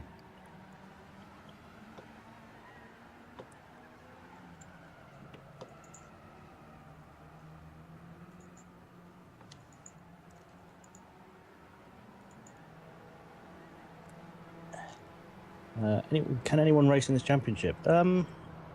Yes, effectively. It basically works on a system of awarding franchises to race teams. So at the beginning of the season, a large amount of teams applied for entry to each of the different classes. They were allocated by AJ to the teams that you see here today. There's actually more teams in each of the different classes, but there is qualification. So we're missing 2 of the LMP2s who didn't qualify. I think we're also missing 2 of the GT500s that didn't qualify as well. That could well be. Yeah, there's also a GT Cup class. There's an LMP1 class for much more powerful machines like the Audi R18, and there's a GT LM class, which is like what you'd see for the bottom category at Le Mans with like racing cars like the Corvette. And the teams have applied for franchises in each of these categories. These have been awarded by AJ, and then the teams have selected drivers from either their own existing stable or from further applicants to make up spaces. That's why I'm driving for the Green Hell Heathens this season. I thought it might be funny if I could drive 8 at the same time, which proved a little bit difficult yesterday as I nearly blurted out a few swears, trying to avoid a crash. So that's a good point as well. We also have got some support races. Teams can enter a car for the support race, which will be announced with the event, which car it will be. Mm-hmm. And this is to give the less experienced guys the opportunity to gain some experience in endurance racing. So we'll get a better quality in the field. Also, what I think under the qualification system, it's great to see that everyone join. But yeah, in the end, the faster guys will be running around on track. Since yeah, if there are 3 rookies who aren't quite up to pace, for example, they will have a hard time qualifying. Mm-hmm. Though, I managed to finish 4th yesterday in that, and I'm classed as a rookie, as a bronze-rated driver. So it's just a case of me staying out of trouble, I reckon, on that one. Yeah. Although the first half of the race was driven very nicely by my teammate David Brooks. Again, like the full endurance races, these are team events, so that it will be 2 to 3 drivers. I think you can have 4 drivers for the support races, but it's not advisable because they're not very long. Although I have to say it did feel quite long when I was driving it. Yeah, but again, it also depends on how the team consisted of which level drivers. For example, I drove the support race for Avalarian Racing, and the only teammate we had left was a silver driver, so he could only race for 40 minutes. That meant that I could do 80 minutes after that. So in this way, the bronze drivers will get more minutes under their belt instead of splitting it with the race to bronze drivers. Yeah, it's whether you want the outrights or the consistency. Yes. I think the top 5 drivers for lap times, the top 5 drivers in the MX-5 Sport race were separated by about 0.4 of a second in the end. So yeah, real close. Yeah. Also, the Miatas were, I think, the handling was quite good on the cars. So it really came down to keeping the momentum and the speed in the car. So on this track, I'm not surprised by the fact the cars were so well kept to each other. But out on track, you couldn't see a bigger spread. The GT3 cars, even in qualifying, were 7 seconds down or more on the LMP2 and the GT500 cars. Although it has to be said, the top 2 classes were pretty close to each other, and it's probably not all that surprising to see there's GT500s leading overall at the moment. Not only because they're pacey, but because they're slightly easier to drive than those catastrophically unstable Delta Wings. Yes. Inferno managed an excellent first 4 hours. There was barely any instance for them whatsoever, and they streaked away and made a really, really good lead, capitalising on the outright pace of the Delta Wing. But it's just such a tricky car to keep going. Once you drop a wheel, you're gone. And when the Delta Wing crashes, it really, really does crash hard. Yes. And to add some nuance to the GT3 class, we saw the Audi of Valerian in the beginning of the race really strong on top speed, whereas the GTR was quicker on the infield. Yeah. I think that's why it was such an interesting battle, because in the end their pace was really similar, but they were gaining time on each other in different parts of the track, so that made it very exciting to watch. Yeah. Just by the time the Nissan had got onto the back end of the Audi, just coming into turn 6, it was time to get on the straights, and the Audi was bombing it down the straights. Yes. We saw a couple of very close corners in turn 1 a few times. Yes. But it was a pretty long-lived and very, very clean race between the two cars. Yeah, it was really great to watch that. I think both did a brilliant job at keeping the mistakes to a minimum. I mean, there's a lot of pressure on these drivers, especially to do the begin stint. You want to do well, but you don't want to gain a disadvantage early on in the race. So they raced wisely, in my opinion. Yeah. Real good skill levels there. It's hard to be consistent and not make mistakes while someone's on your bumper. Especially with that turn 1 with the nasty braking very heavily from a very high speed while turning. Yes.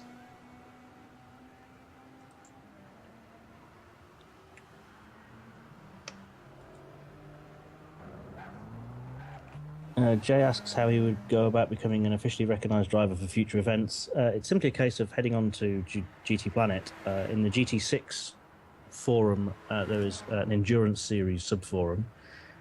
And all the teams who are taking part are listed in some of the threads in there. There's also a general discussion thread, and you can apply to become a driver with some of the teams. If they have space, they might take you on. They might ask you to do a test for them, or they might ask you to participate in events, because some of the teams are based around other websites.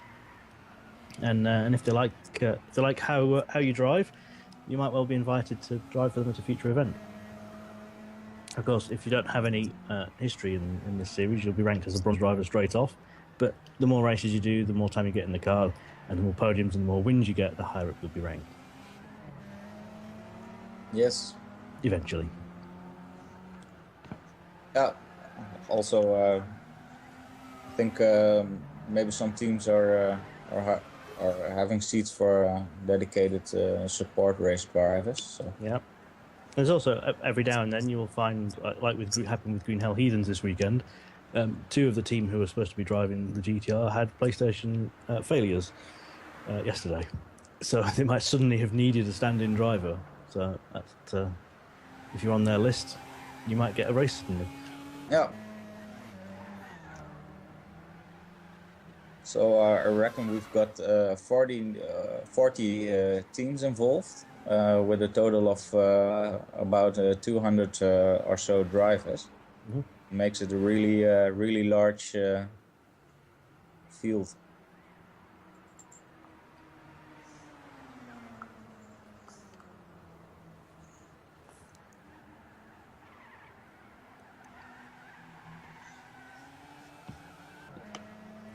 There are also 2 teams that are set up as, I suppose, effectively arrive and drive teams. Yes, it's. I reckon it's the Honda NSX. Yeah. Yes. So people who like to drive can form a team and can ask if they could drive the Arrive and Drive Honda NSX. I think there's 2 in 2 different classes. I'm just going to have to check on that. Yeah, also a Lotus in the GT Cup. Yes, I think you're right. But yeah, they will provide races at the events that those categories are racing at for people who don't necessarily have a team. For example, if you're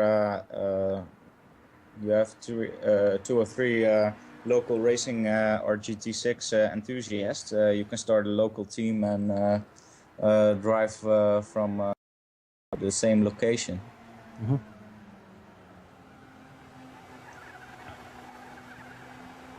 Yes, it's the NSX in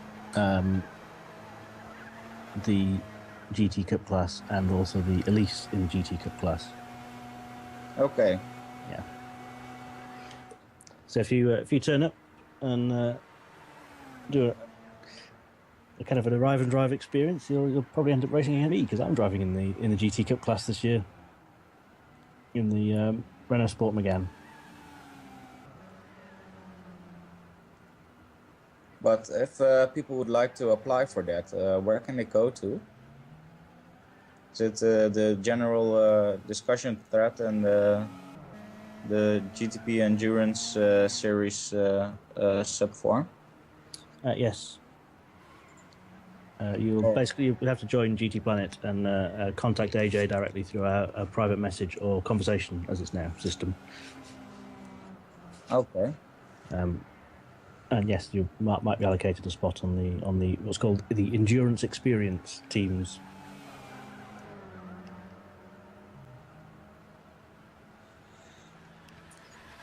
Well, there are lots of technical and sporting regulations that you'll need to be made aware of, and they're also available on the notice board in that forum as well. Really important to have a good understanding of the regulations. Yeah. Not only are the cars regulated by power and weight to make them competitive to each other, what's called the balance of performance, there's also limits on what particular driving aids employ. And I think in the GT Cup class, most of them are available. Obviously not skid recovery force, because, skid recovery force. Yeah. For example, the LMP2s and I think also the GT500s running here, for example, have no ABS and no traction control. I'll take a look into the balance of performance, which series can use which driving aids. Yeah. So I'll be back to you in a minute. But then, yes, after that, teams are allowed more or less free rein on tuning. So you can set your car up to drive how you like. And get the experience of partaking in the GTPlanet Endurance Series.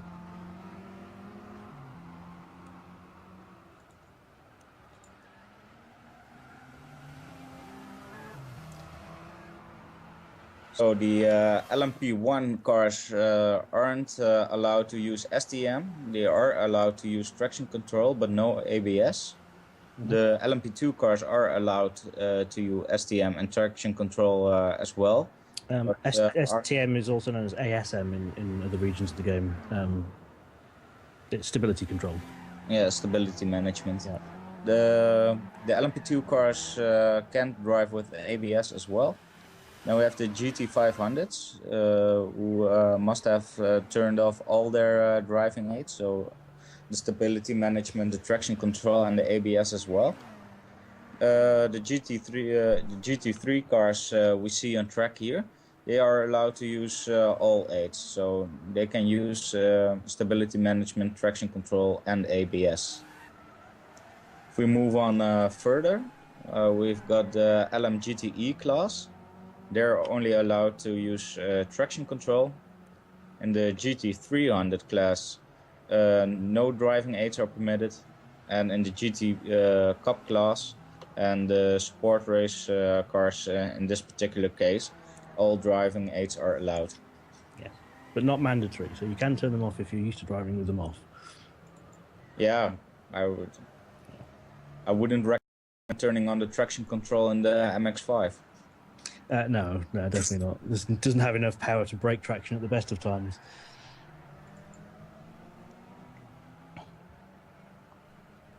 Well, a full wet start of the race can certainly improve.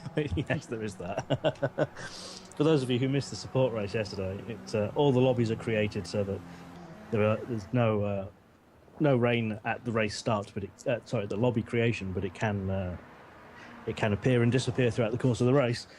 And as the cars were lining up to the grid at the support race yesterday, the heavens opened and it was 100% surface water inside 6 minutes.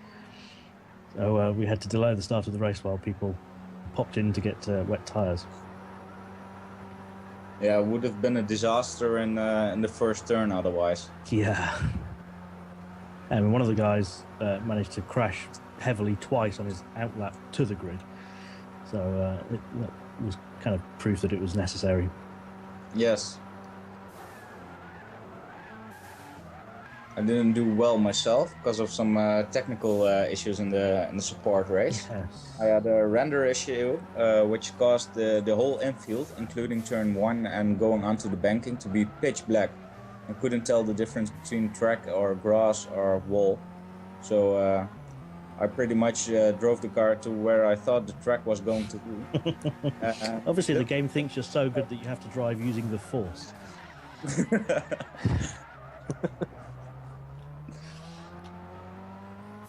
That would be a good name, actually. Yes.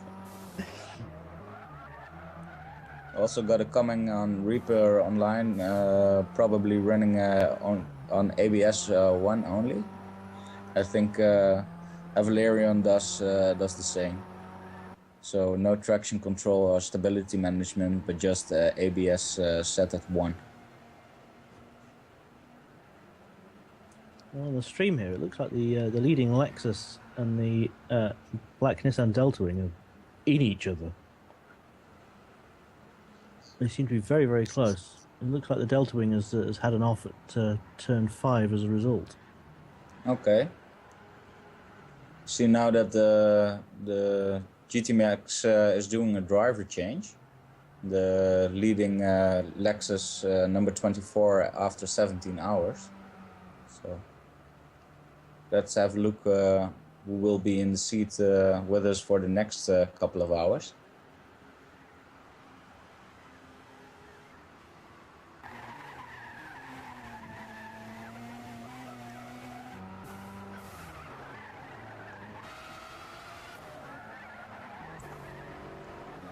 Yes, it's impressively close between those two lead cars. I mean, after the 17-hour update shows them, I think, just about 40 seconds apart from each other. It's I think the Lexus GTMX, sorry to interrupt you there, but they had a disconnect, as we saw Jimmy leaving the lobby and entering again. Yeah, I thought it was a bit early for a pit stop, but he didn't seem to be far enough down the track. Yeah, I didn't know if he was in the pits as well, but yeah, it seemed to be a disconnect then. Fortunately, it's a shame we tend to have these issues sometimes where just random disconnects appear.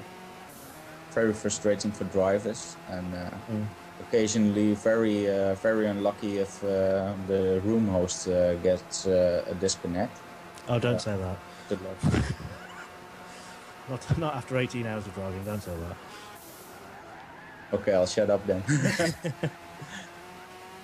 Yeah, I mean, your experience is entirely dependent on your own internet connection. Yes. People might not be aware that GT6 uses a system known as peer-to-peer, which means there are effectively no actual servers except for the creation of the lobby.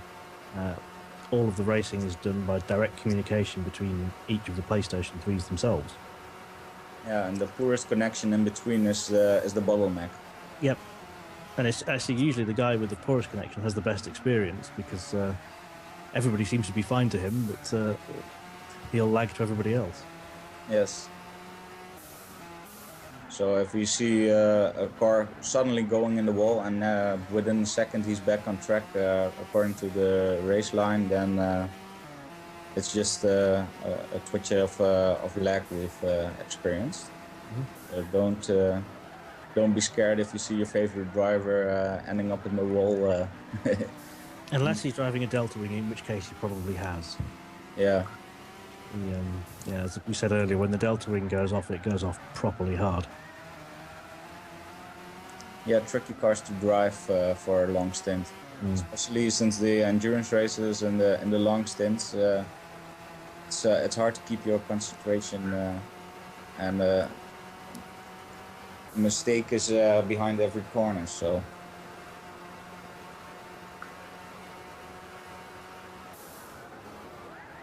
It's good to see that the SSR Nissan Delta Wing has got himself back up into the pointy end of the race, given the awful first lap he had, and he popped into the forums after his opening stint to apologise to everyone that got caught up in his crash. yeah. But yeah, he had a nasty crash at the bus stop, caused 4 corners of damage to himself, and I think one of the Lexuses. Ended up getting a penalty for the unavoidable collision. Spent 60 seconds in the pits and then had a woeful outlap after that as well. So he was right down the bottom of the timesheets. So I think he lost 3 laps out of that. So it's good to see him getting up towards the sharper end again. That's a good thing about endurance racing, really. If you make a mistake, there's a lot of time left to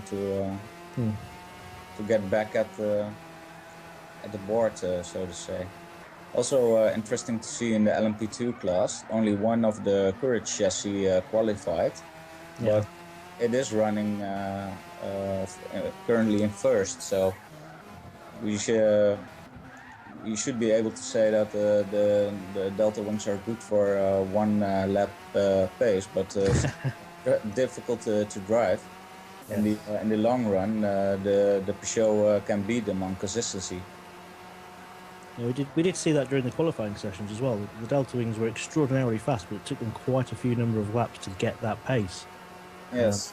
Most of the rest of the time they were pointing the wrong way or mowing the lawn. It's just a case of driving the car that hard and that fast. Your margins of safety are so slim, and once it goes, it goes. Yes.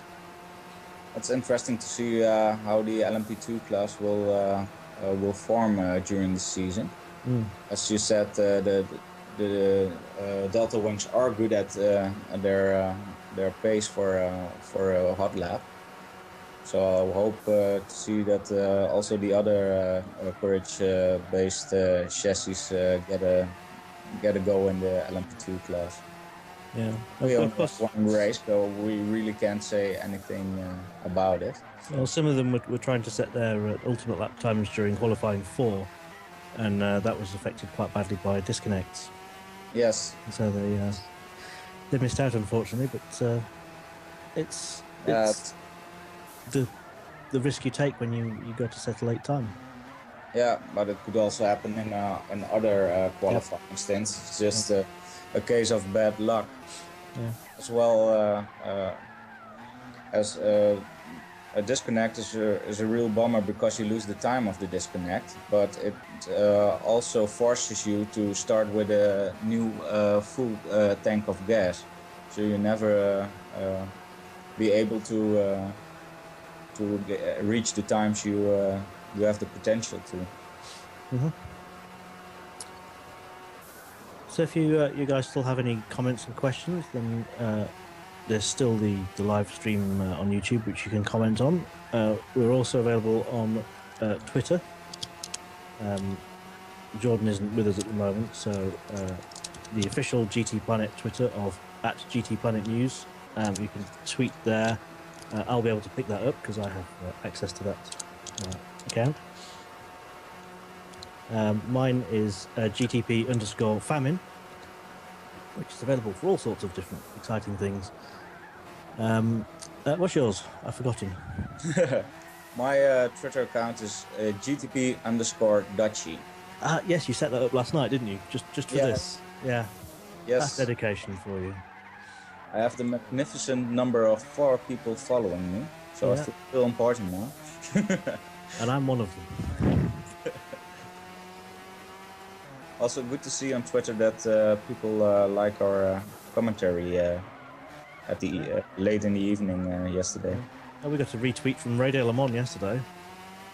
Okay, can you tell us a bit more about that? I just asked how they thought we were doing. The commentary team was doing so far on the virtual version of the Daytona 24, and Eve from Radio Le Mans retweeted us. So that's quite pleasing to see. Okay, I see the timetables getting updated. So we've got now the Lexus of TWR in the lead, the number 25. Yeah, I'm pretty sure that changed with that pit stop for the GTMX team. Connect. So yeah, it's still going to be pretty close on the road between those two. Also, we see Team Avalarion in the lead again. Ah, yes, they have just popped up. I missed that. So that's as a result, if people aren't aware of their stint photographs. Essentially, Yes. whenever you enter or leave the pits, you take a photograph of the screen, you send it into the race organisers, and that will allow them to know how many laps you've done and be able to place you in position properly. If you don't get your stint photographs done in time, or you're in the middle of your stint when they get updated, your position will change, but it will all blend out by the time the 24 hours is finished. Yes, so that's how it works. So we, for example, we see the Nissan of SSR at the bottom right now, but I'm sure it's a matter of not having the stint photos yet.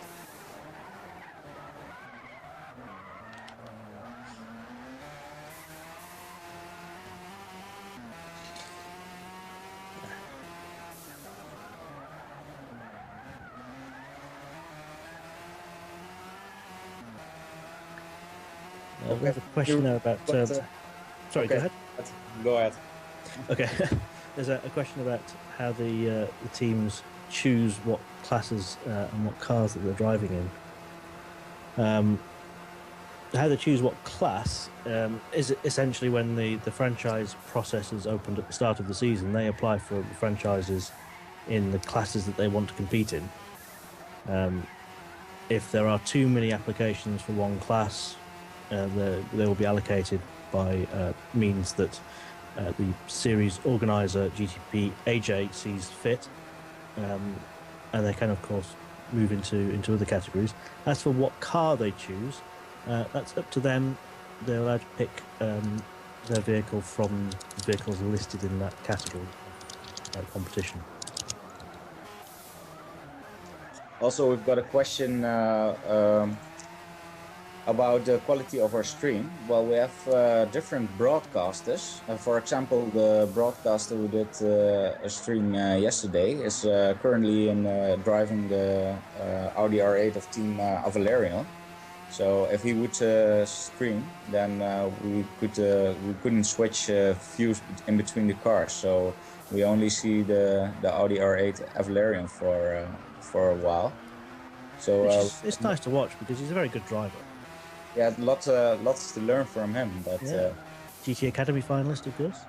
Yes, I think in 2010 and 2011 as well.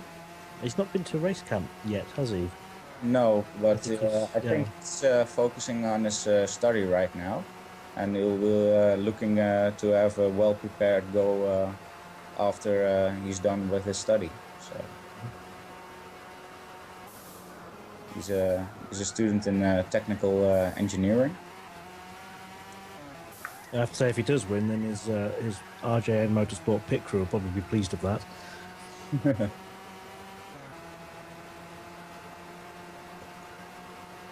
But yes, we have a number of different sources for the video, depending on who happens to be awake at the time, and they get sent to a common broadcast point. So the quality of the stream really does depend on the person sending the video feed. Yes. As Dutchie said yesterday, we had 4 hours of the Audi, which was in excellent quality, but all we saw was the Audi because he was driving it and was unable to change viewpoints. It would be impressive if he could view somebody else's car while driving his own. Yeah, wouldn't we all love that, especially these races? Yeah. having a bit of a look in the kitchen of the rival team.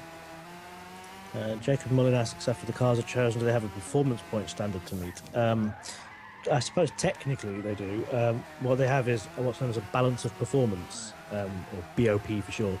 And each of the cars is assigned a power and a weight that should, in theory, make them very, very close on the track for the same driver.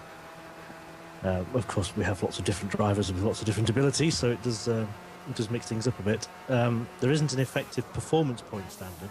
However, with the power and the weight being set, there is more or less a performance point cap as well. And of course, people who are very, very good at tuning will know that certain parts will increase engine torque rather than engine power, and that will increase performance points slightly higher. But of course, all of our team managers are very well clued up about that sort of thing. So the cars, identical cars, will probably have identical performance points as well. Yeah. Also, the performance points are not as good for us as we strive towards balancing the cars on based on their lap times and raw speed, so without any form of tuning on them. And if we see a real difference in pace, that's probably due to the tuning. A great example was the battle between the Audi and the TNR. So the Audi was more on the top speed side, while the Nissan was more agile for the infield. Yeah. The Nissan actually has more power in the GT3 class than the Audi R8 does. The yellow R8 LMS Ultra Team Phoenix has 465 horsepower, and the GTR Nismo GT3 has 505, so 40 horsepower more. But the Audi's quicker in a straight line, simply down to how the teams have tuned it.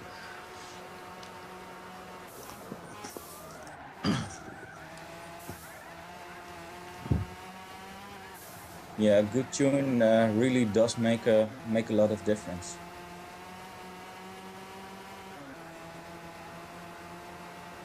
For example, the Delta wings. You can imagine that they've put a lot of time in their tune just to get it a bit tamer and easier to drive. And you can see the black Nissan Delta wing has a very rear downforce heavy setup compared to the silver Mazda one, simply because he's lighting his front tyres up all the way down the straights and smoking and sparking the whole time. It looks like a coal-fired car. Because the downforce is so much higher at the back than the front end is raising on the straights and causing the front tyres to skip, but it doesn't actually wear them all that much. Also, a question I got a bit earlier. I believe Nissan is releasing a new LMP1 car. Yeah. Someone asked if it would be included on our endurance series. I don't know for sure, but I believe everything's final now, and we won't see the LMP1 Nissan car until the next endurance series. Even if it's included in the game, which we think it is. Yeah, it was teased. Yeah, but it hasn't arrived yet. If it does arrive, it's likely to to either be as it's unveiled, which is during the Super Bowl halftime tonight, or more likely it'll be in some kind of event to tie in with the 24 Hours of Le Mans in June. If it's released, and we're not saying that it will be.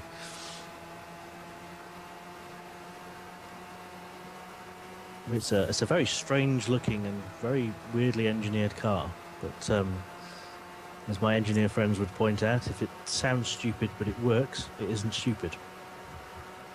Indeed, I'm very interested to see what that car can do. It reportedly has a V8 petrol engine powering the front wheels and electric motors powering the rear ones.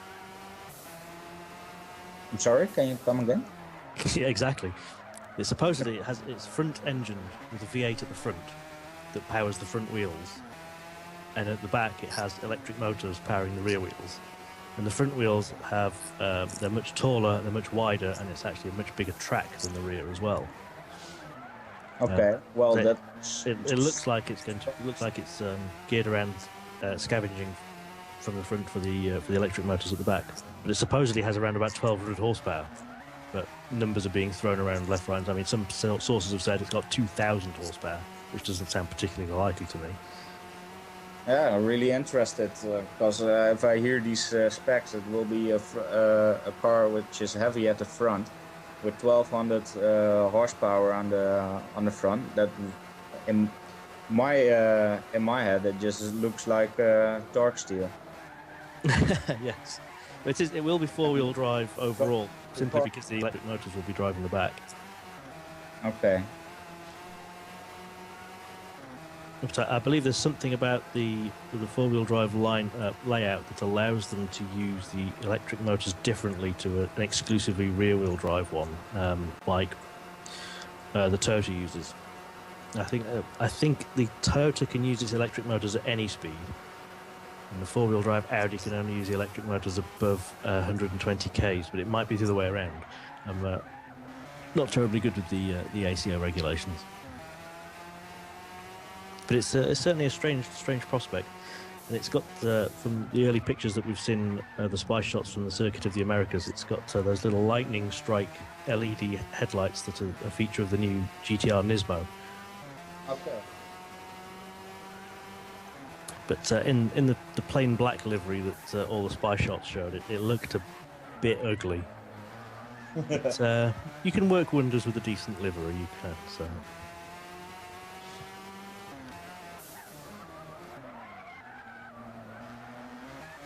But we're going to have to wait until the halftime show at the Super Bowl for its first unveiling, which will be tonight. Yes. Or very early hours tomorrow morning for our European commentators and watchers. I will probably be enjoying a good, well-deserved sleep. Yes.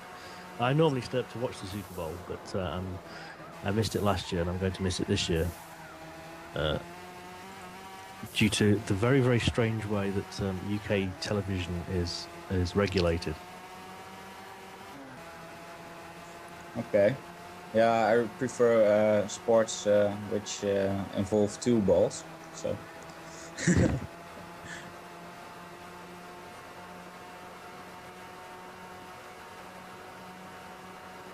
Anyway, on board with the LMP2 car, the number 17 Peugeot of ABC Racing, the development team within the series.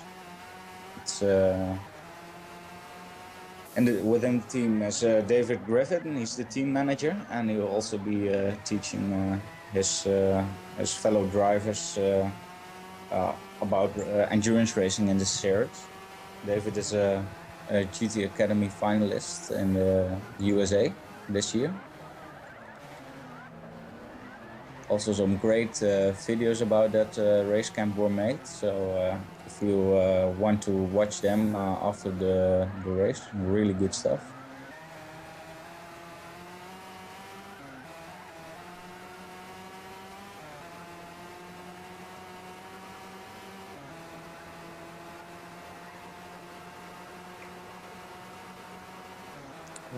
Skilled Racer has asked whether the Mazda LM55, the Vision GT concept that was released at Christmas, whether that will be included in our LMP1 category.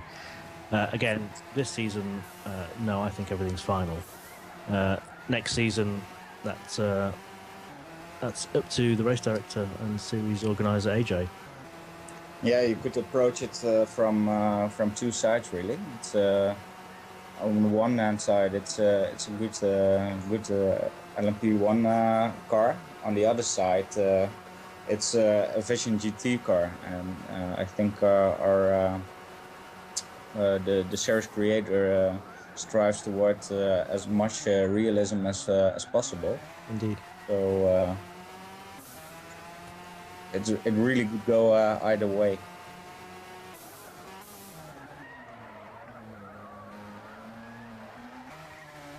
Of course, we might see a Ferrari LMP1 in 2016. So, if that's revealed very early and makes its way into Gran Turismo sometime in the next 11 months, we might be seeing that next year as well. Okay.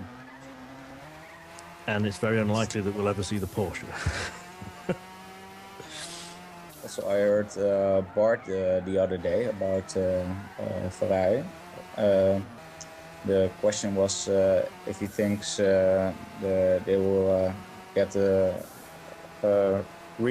get to reorganize the World Endurance Championship team. As Bart said, and I totally agree. I think with the recently changed directors of Ferrari, they will prioritize to get the Formula One team back on track.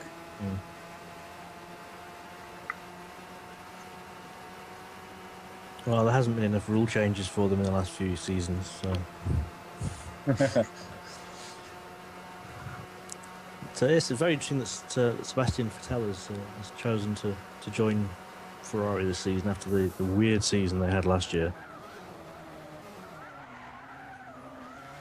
Yeah, I'm really interested in this season. We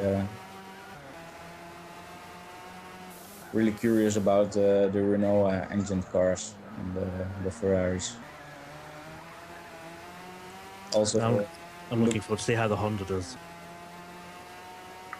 Yeah, really, really interesting to see if they struggle as much in their first year as the others did last year.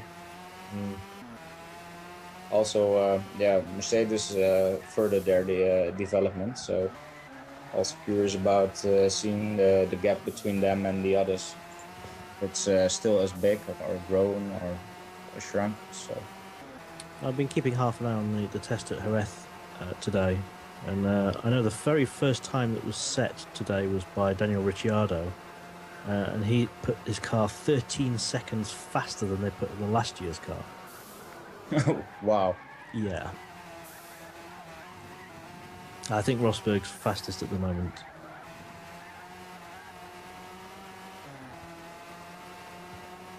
Okay, but they could be in a different testing program. Yeah. It's really hard to say in these tests what particular thing they are testing on. It is very difficult to draw any particular conclusions, but still, 13 seconds faster than last year's car is some going. Also, we don't know how much fuel they got on board, so that's already a factor. So, it's comparing two unknowns, as Colin Powell would say.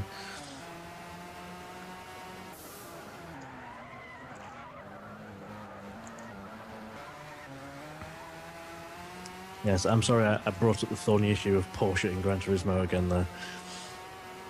Or Porsche not being in Gran Turismo, more like. It's still one of the great mysteries of the gaming world at the moment, is what exactly Porsche and EA are up to with each other. Yeah.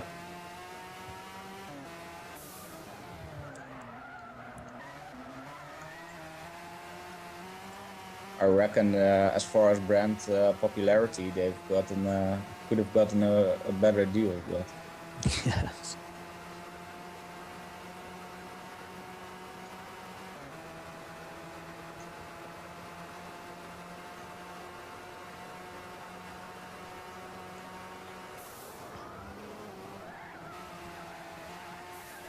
also Jay stated in the comments about the Daniel Ricciardo being 13 seconds faster. He stated that last year they even couldn't get the car out of the garage. So.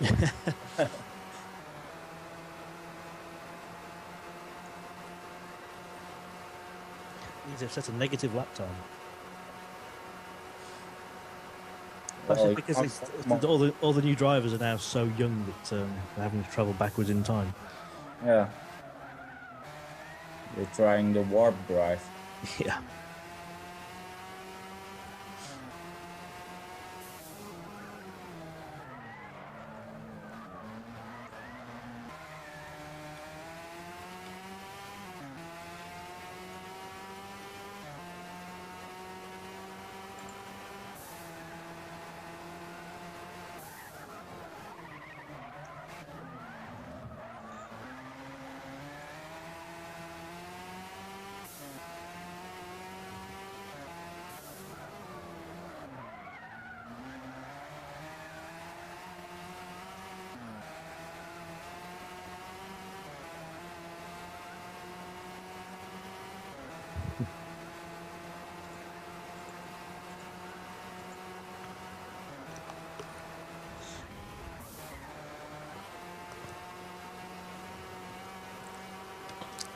So yeah, everything's pretty much holding station at the moment.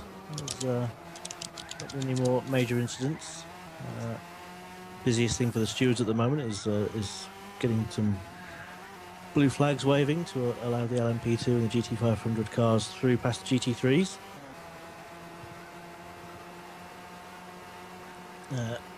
As before, if you have any comments you'd like to leave or questions that you need to ask us, there's the YouTube stream that hopefully you're watching if you can hear my voice. You can also reach us on Twitter at GTPlanet News.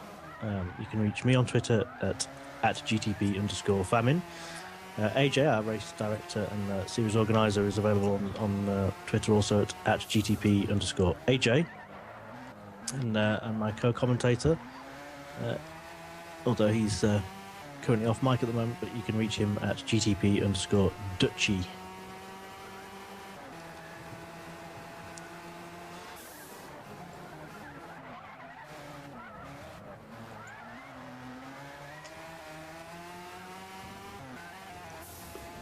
Of course, this is only the first race of the 2015 GTPlanet Endurance Series calendar. It's one of 4 24-hour races we have. We have 24-hour races here. We have Le Mans, Nürburgring, and Spa-Francorchamps. We've also got 12-hour races at Bathurst, Silverstone, London, and I think Suzuka. Yes. And, sorry, Motegi. Because the 6-hour races at Suzuka, we also have 6-hour races at Silverstone, Spa, and the Nürburgring again on the GP circuit. Each race is available for different categories of vehicles. So this race is only open to the LMP2 cars, GT500s, and the GT3s that you'll see on the screen at the moment. 6-hour races at Silverstone, Suzuka, Spa, Nürburgring, and the 24 Hours of Le Mans will be only open to LMP1, LMP2, and LMGTE cars, while the slower GT300 and GT Cup cars will be racing at the 24 Hours of Spa, the London 12-hour race, which is actually held at Brands Hatch. I can't imagine doing 12 hours of the London street circuit. That would be a nightmare. There'll also be GT Cup cars on track at the 24 Hours of the Nürburgring with the GT3 cars that you can see here. And the GT Cups will also be at Bathurst and Silverstone 12-hour races. We'll also have the GT300s at Bathurst along with the GT3s, and it will be GT500s at Silverstone 12 hours as well. And the season ends at the back end of October with the 24 Hours of Spa-Francorchamps. Your next race after this is the Bathurst 12 Hours, which is in just under 4 weeks. It's going to be a lovely 12-hour race around the Mount Panorama circuit with the GT3s, the GT300s, and the GT Cup cars. And it will be supported by a 1-hour support race around the same circuit. Now, we do have support races for many of the events. We're using the Miatas earlier yesterday. That was a great deal of fun with a very heavy wet start. I think we'll be moving on to V8 cars for the Mount Panorama support race, and there'll be a Le Mans Classic support held before the 24 Hours of Le Mans in June. Of course, I think GTPlanet will be putting in an appearance at the actual 24 Hours of Le Mans again. So feel free to keep an eye out for us wandering around in our GTPlanet shirts. This year we accidentally ended up being interviewed on Nismo TV at 3 o'clock in the morning, saying how well Jan Mardenborough was going in his LMP2 car shortly before one of his spark plugs failed and dropped him out of the podium positions. So we in no way jinxed him. Why not 24 Hours of Sierra? I think it'd just be 2 laps, wouldn't it? Especially in the GT Cup cars or the Miatas. Jacob Mullin asks, what's the point of the support races? It's basically to give some of the less experienced drivers an outing. A lot of the 200 or so drivers we have entered to the series are bronze rated. That means they're basically novices to the series rather than necessarily novice drivers. And it gives them a chance to kind of get involved in the endurance racing with the tyre wear and the fuel use, and to see how they get on with close racing. And it means that the team managers can think of them when it comes to the main races. How did we accidentally get interviewed? Well, we went to Le Mans and we spoke to Nismo TV before we went. And we happened to be wandering up around where Nismo TV were, and they suggested that they might like to speak to some of the people from the gamers' point of view. So we had a chat and we decided that nice and early in the morning when no one was watching and they'd got all the important Nissan people interviewed and out of the way, they'd drag us up and have us on the screen for half an hour. And so I went up there to represent GTPlanet. And we had Alex Ingram with us as well, who was the UK finalist to Race Camp in 2010. And he was trying to get himself signed to a race team. Might as well use the exposure. But it's a little bit disconcerting because there was a very large multi-screen display behind where we were being interviewed. So, and then being broadcast live as well on YouTube, it was a little bit disturbing. But we managed to muddle through it, and I think we came off reasonably well, except for the bit where we jinxed Jan. Yeah. We've got to the point where he rolls his eyes whenever he sees us at a racetrack now because he knows that something bad's going to happen to him and it's going to be our fault. But we weren't at Spa when he got flipped, so that wasn't us.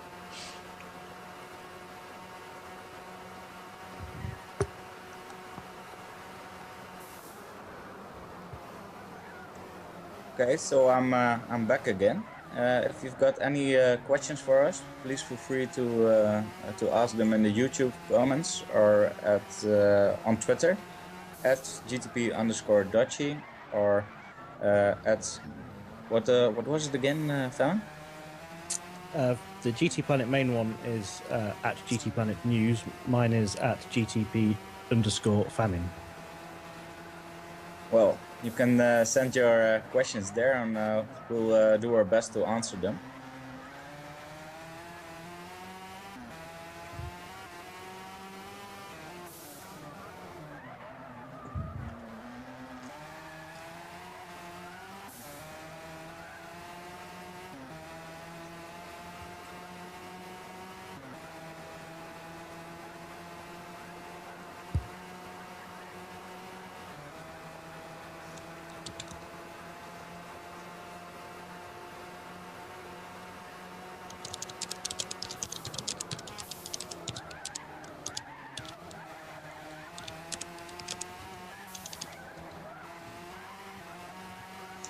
As we approach the last 4.5 hours, so the track seems to be getting more overcast instead of the sunny weather about 15 minutes ago. So let's see if that gets any worse.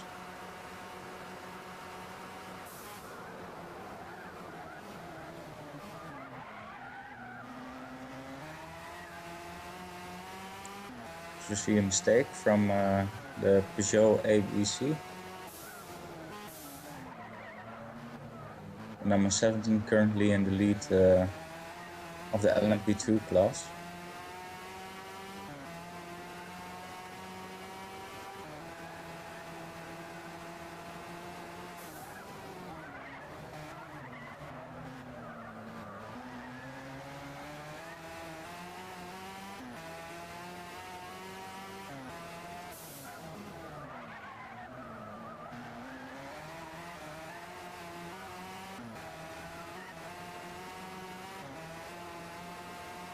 Got a question about the Mazda Delta Wing. It's currently in 5th position and running 3rd and last in class. It's number 11 AER Inferno Racing Delta Wing.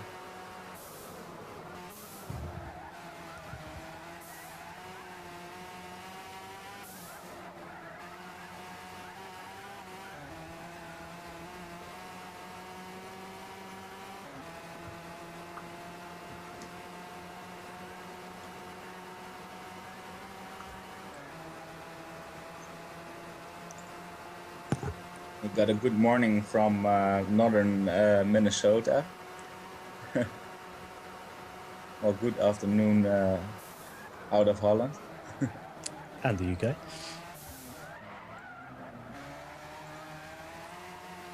And Daytona as well.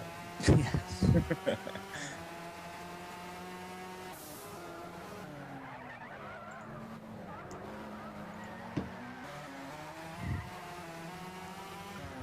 So now we've got almost 19 and a half hours done. Who do you reckon are the favorites for the race? For example, in the GT500 class, we saw some changes of the lead and between the number 24, the Lexus of GT Max, and the Lexus of TWR. Yeah, that one. It looks like it's going to be almost too close to call. I mean, at the 19-hour mark, they were just about 40 seconds apart, and it was entirely dependent on who'd just pitted. I don't know. I think team-wise, the French team, I think they might just have the edge for this. But it's going to be a battle. It's going to go pretty much down to the wire. They're literally half a lap apart for the last 5-6 hours. Yeah, a real close racing between them. We saw the Lexus. Sorry, I was going to say that they have got a big old lead on the LMP2 cars. Yeah. We unfortunately we saw a disconnect from the Lexus GTMX team. I think about an hour ago. Yeah, that did seem very quickly resolved, but they certainly did lose some time on track because of it. And I think they will probably have lost a lap because of it as well.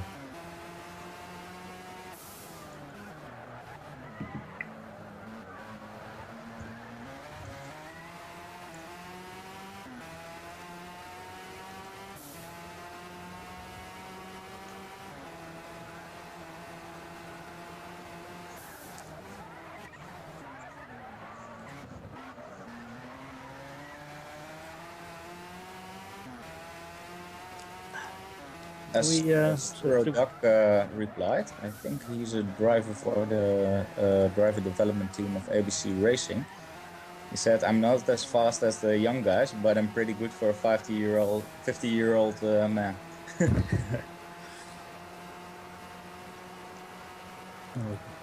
Computer gaming is a great leveler. I remember seeing that video a couple of years ago of that 4-year-old kid acing the drifting trials in GT5. Yeah, it's really of all ages. I myself drive in the WRS as well, and I think we have one driver there who's a regular, and he's way and entered the 80s. So really good to see people on all kinds of ages and places coming together to race together in GT6.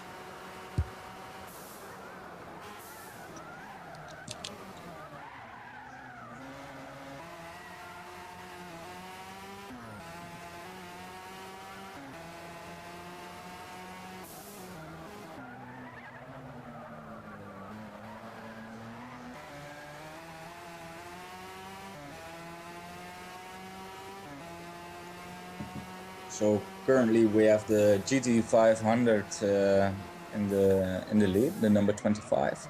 It's a GT500 class. Behind it in the GT500 we have the Lexus of GTMX. It's the number 24. Third in class is the Honda from Scar Racing, the number 21. And currently in last place in the GT500 we have the Nissan SSR. Then in the LMP2 class, which is currently leading the LMP2 field, is the Peugeot of ABC Racing. Behind them we have the black Nissan Delta Wing, and after that we have the Delta Wing of AAR Inferno Racing, the number 11. Coming towards the GT3 pack, 5 cars. Currently in first, the Audi of Avalarion Racing, running the number 33. Behind them, the Mercedes of Reaper Online Racing. It's the black Mercedes SLS, the number 42. Behind them, the GTR of Team Nismo Racing, the number 44.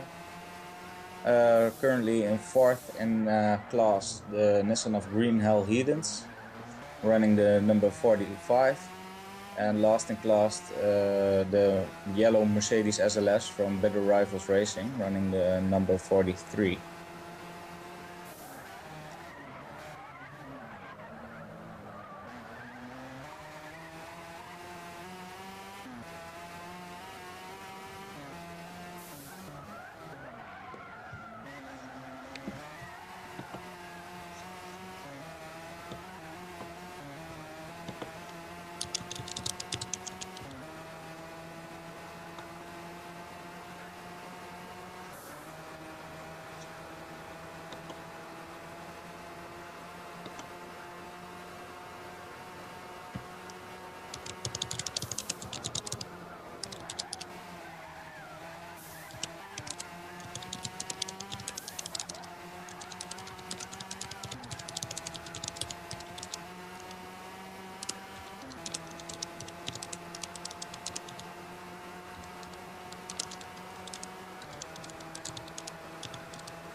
ABC Racing approaching Lion Face, a driver of the Better Rivals Racing team. Currently running last in the GT3 class.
So if you are watching, we're currently at Daytona, the 24 hours GTPlanet Endurance Series. We're approaching the last section of the race. If you have any questions for us in the commentary booth, please feel free to write them down in the YouTube chat, and we'll take a look if we can answer them.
You see a driver change for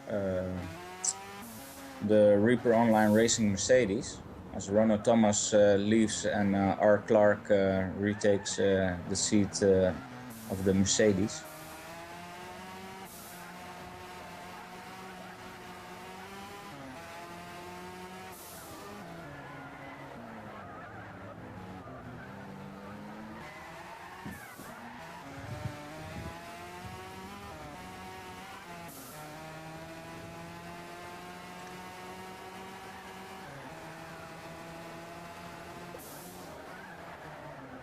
Currently, our cameraman has left the building, as it appears. So we'll stick with the Courage Peugeot of Team ABC Racing for a while.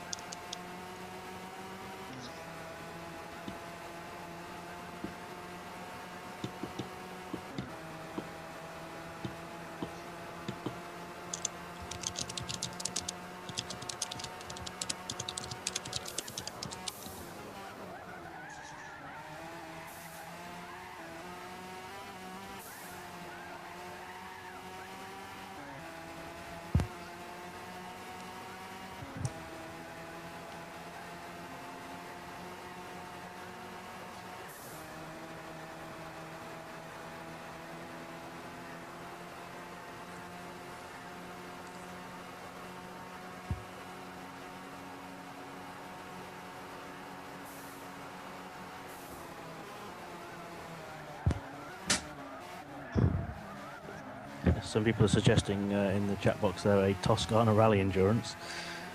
Oh man, that'd be dirty.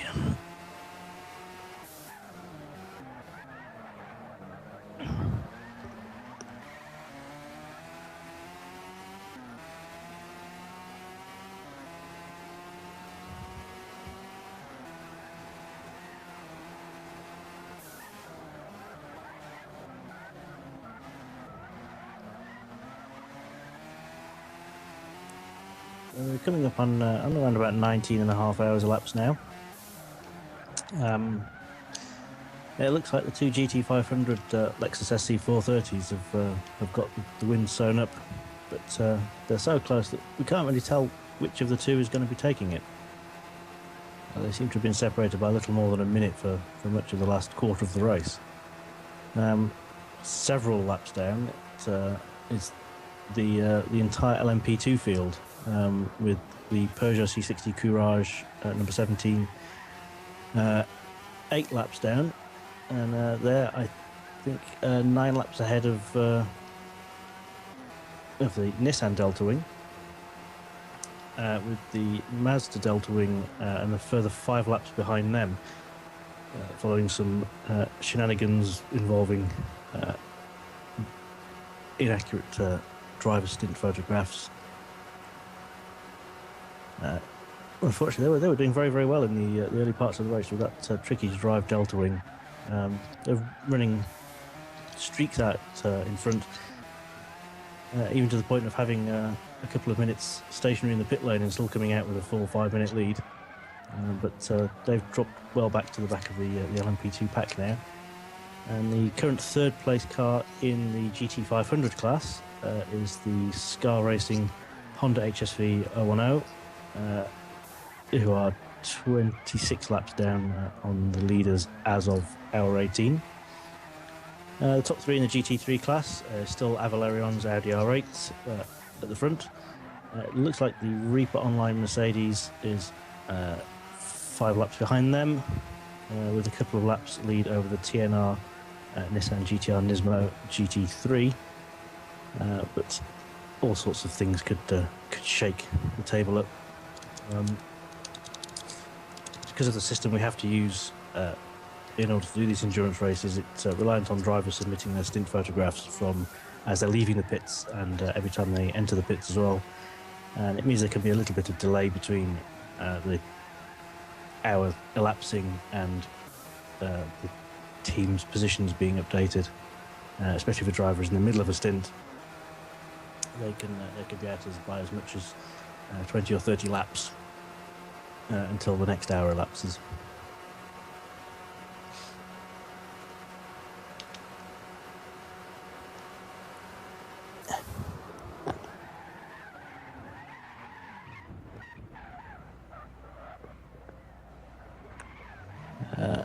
RCB99 claims responsibility for starting in the number 11 Delta Wing. Well done, but unfortunately I'm not Dutchy, I'm Famine. You can tell by the lack of the Dutch accent attached to my voice, or indeed any accent. Yeah, at the moment we can't change the camera off the Peugeot C60 Courage, but he is leading the LMP2 class, so it's nice to watch. Although he has just had a bit of a prang at turn 1, so yeah, maybe less so. But as soon as our current video director returns to his station, we'll see some camera changes.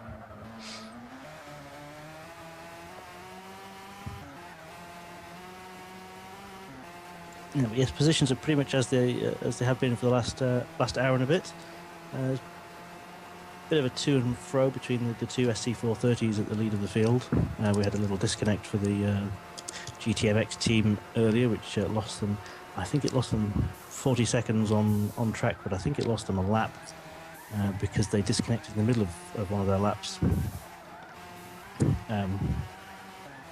But we'll see.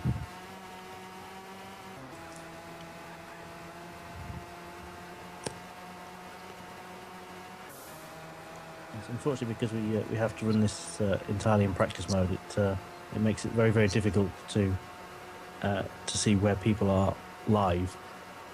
However, once the photographs are submitted, by the end of the 24 hours, everything's down to the same order of magnitude that we'll see from an endurance race. It'll be down to the millisecond.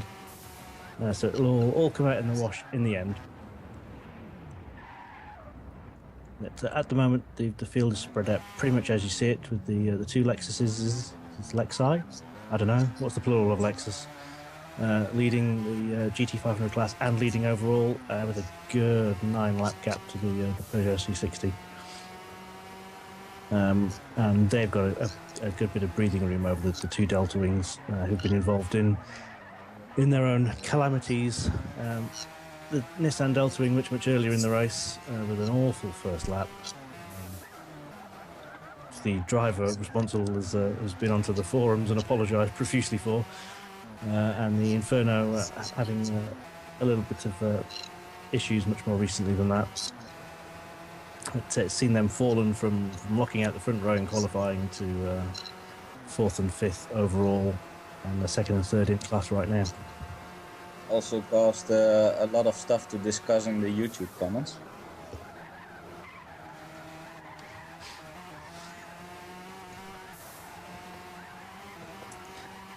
Yes, Francisco Amaral says, been poking in and out. Kaz / Sony / PD are idiots if they don't learn from this. Awesome stuff by GTP.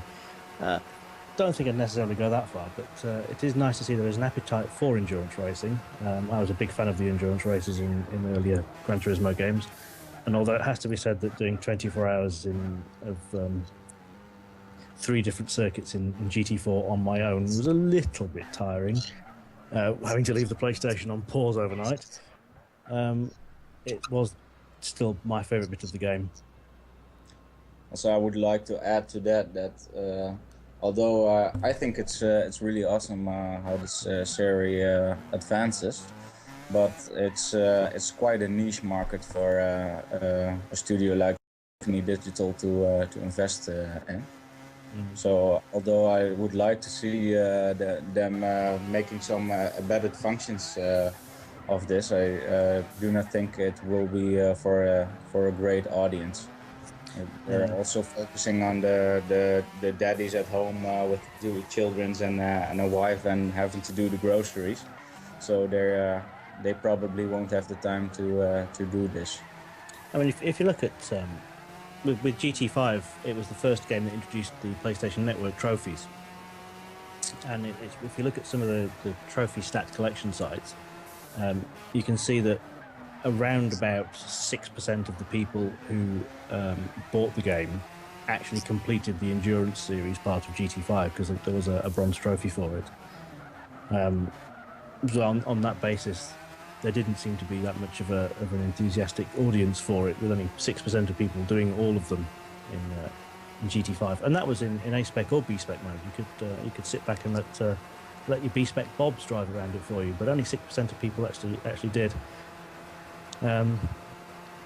Unfortunately, I'm one of the people that's disappointed that it's no longer that. I'm one of the 6%, which I think that sounds quite catchy.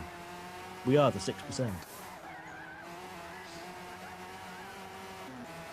But yeah, with over 200 drivers registered for this, it's clear to see there is an appetite for endurance racing here in GT6. Be nice to see it back. Yeah, but it's good to push the software to its limits, as we're absolutely.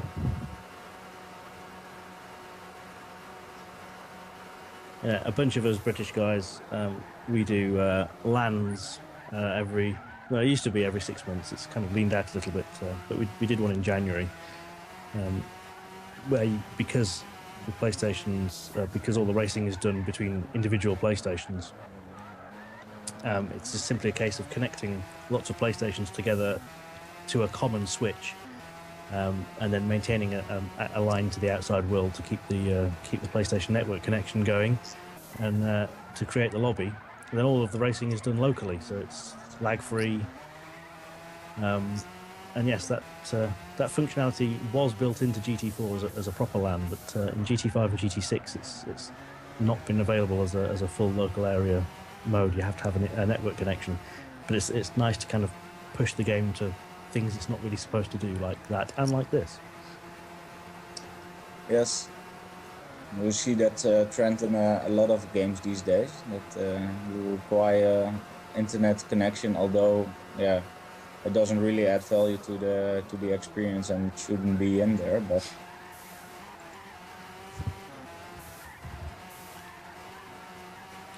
I think it's all getting more internet oriented. Yes, I mean, lots of games are even paring down the offline mode altogether, just so that they can have a community thing. Yeah, for example, I thought it was also the case with SimCity, EU, EA. It was a catastrophe. It was, yes.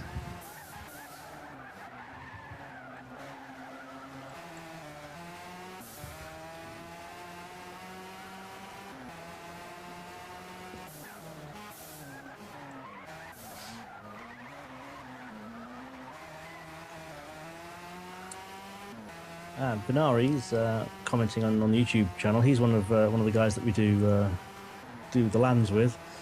Yes, he's saying he's had a go in the GTR GT500 and he's doing 139s in the dry, which is good pace. That's more or less what qualification pace was for GT500s. And then on full wets, he's running 2-minute laps. So you can see why we had the safety car out earlier. Also, it's real tricky out there for viewers, even with low percentages of track saturation, because the driving line will dry up first, but the other bits won't. So it's still especially the pit lane, as I found out to my cost. Yeah, it's difficult enough in the dry, as you don't want to lose too much time exiting the pits, but also a lot of time can be lost there by driving into the wall, as I think you experienced. So yeah, in the wet it's even more difficult. It's,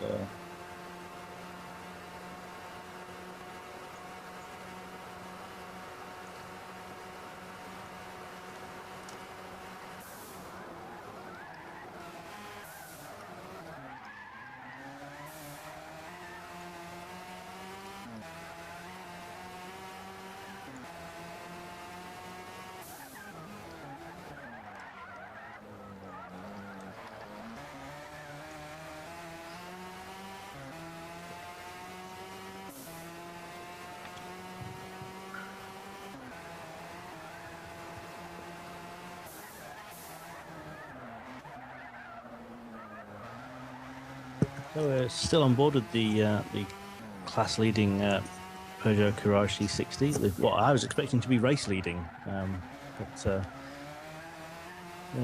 they've lost a few laps over the night to the pair of Lexus SC430s that are leading the race overall. If anybody knows what the correct plural of Lexus is, please let me know. I think it's Lexus.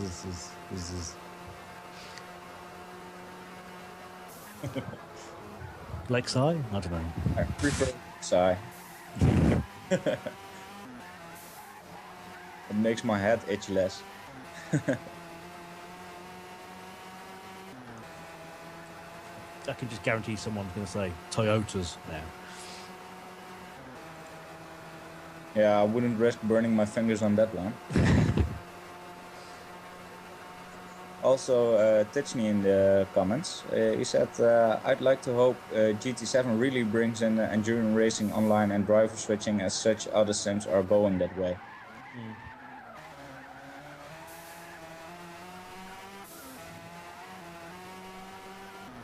Yeah, there is certainly more that can be done for this, to support this sort of thing. But as you pointed out earlier, Gran Turismo's focus kind of has to be on the millions of people who are going to buy it, rather than the handful of thousands of people who are still going to be playing it after a couple of years. And it's always got to be set up for more people than fewer. And unfortunately, the guys like us who love to do endurance racing, we're definitely the minority. Yes. And even if it is a unique selling point that it has over other games, it'll be something that not a lot of people are particularly interested in. They just want to hop in whatever car is available to them and drive it around. It should be something to GT7's advantage if all of the cars are available in arcade mode from the start, so that people can just go, I want to drive this car, and they can drive it. There's not an awful lot of use having 1,200 cars in the game if the first car you drive has to be a Honda Fit. Yes. And then you have to earn 20 million credits to buy the Lamborghini that you really want to drive. Actually, the Lamborghini is 15 million credits. I should know that. But anyway, I would like for GT7 to be all premium cars. Absolutely. With new resources, I don't think they can do it again to leave all black interiors. If only they did a standard interior for every car, it would be better than just driving this renderless black spot on your screen. And again, it has to be said that it is the minority of people, well, the overwhelming minority of people that drive in cockpit view. But it's something nice to have. It's nice to have a rendered cockpit. It's nice to see. I like to take photographs of cars in photo mode. I'm not very good at it, but I like doing it, and sometimes it's a bit awkward when you have a car which is considerably more jaggy, which has got blacked out windows that you can't see through, but another car has a nicely modelled interior. And it needs to be consistent, as you say. Yeah, I agree.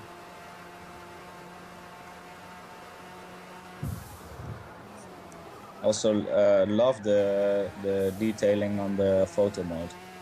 Yes. Really, I'm an amateur photographer myself, and I really like how they emulated the camera.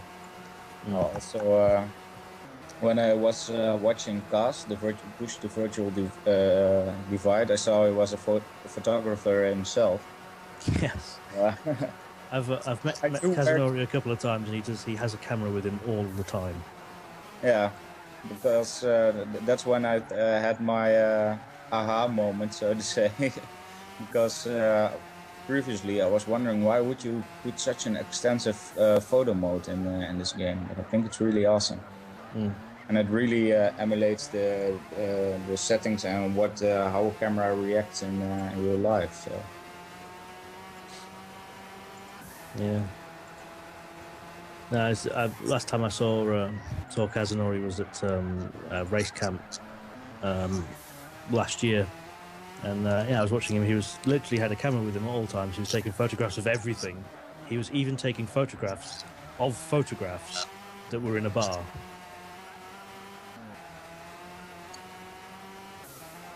Yeah, safe to say the man loves his photography. Yeah.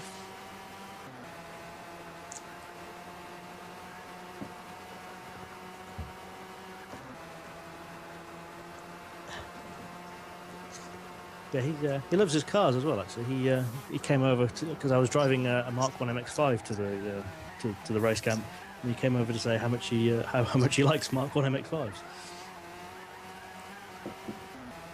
I do as well. I'm planning on buying one soon. So yeah, everyone should have one.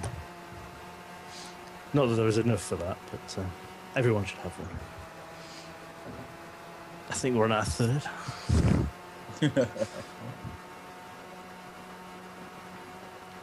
It's a special edition, but of course, all MX-5s are special editions now. Yeah.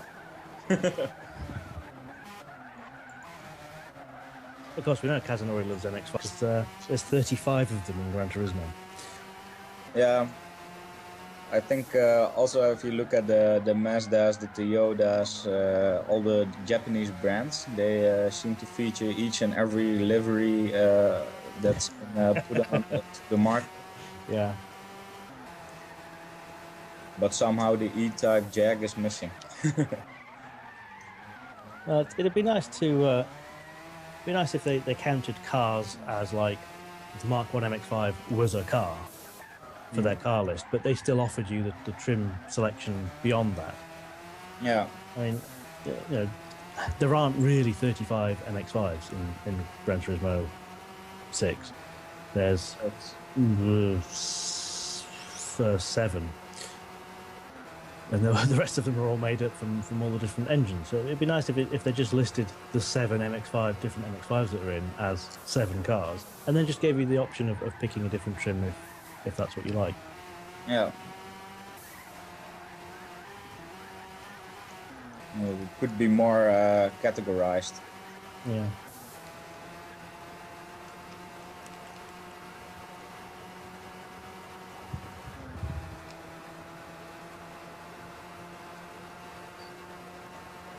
It is still a bit of a mystery that the Mark IV Supra is not a premium car as well. Yeah. It's a car more or less everybody loves, and it's been in Gran Turismo since the beginning. But as I remember, I think it was the Veyron who didn't have interior as well. Yeah, it was a model carried over from GTPSP, I think. But there are 2 in the game now, aren't there? Oh, it could be. I didn't really looked into it, but I was surprised that a car with such a status as the the variant has, that it wasn't a premium.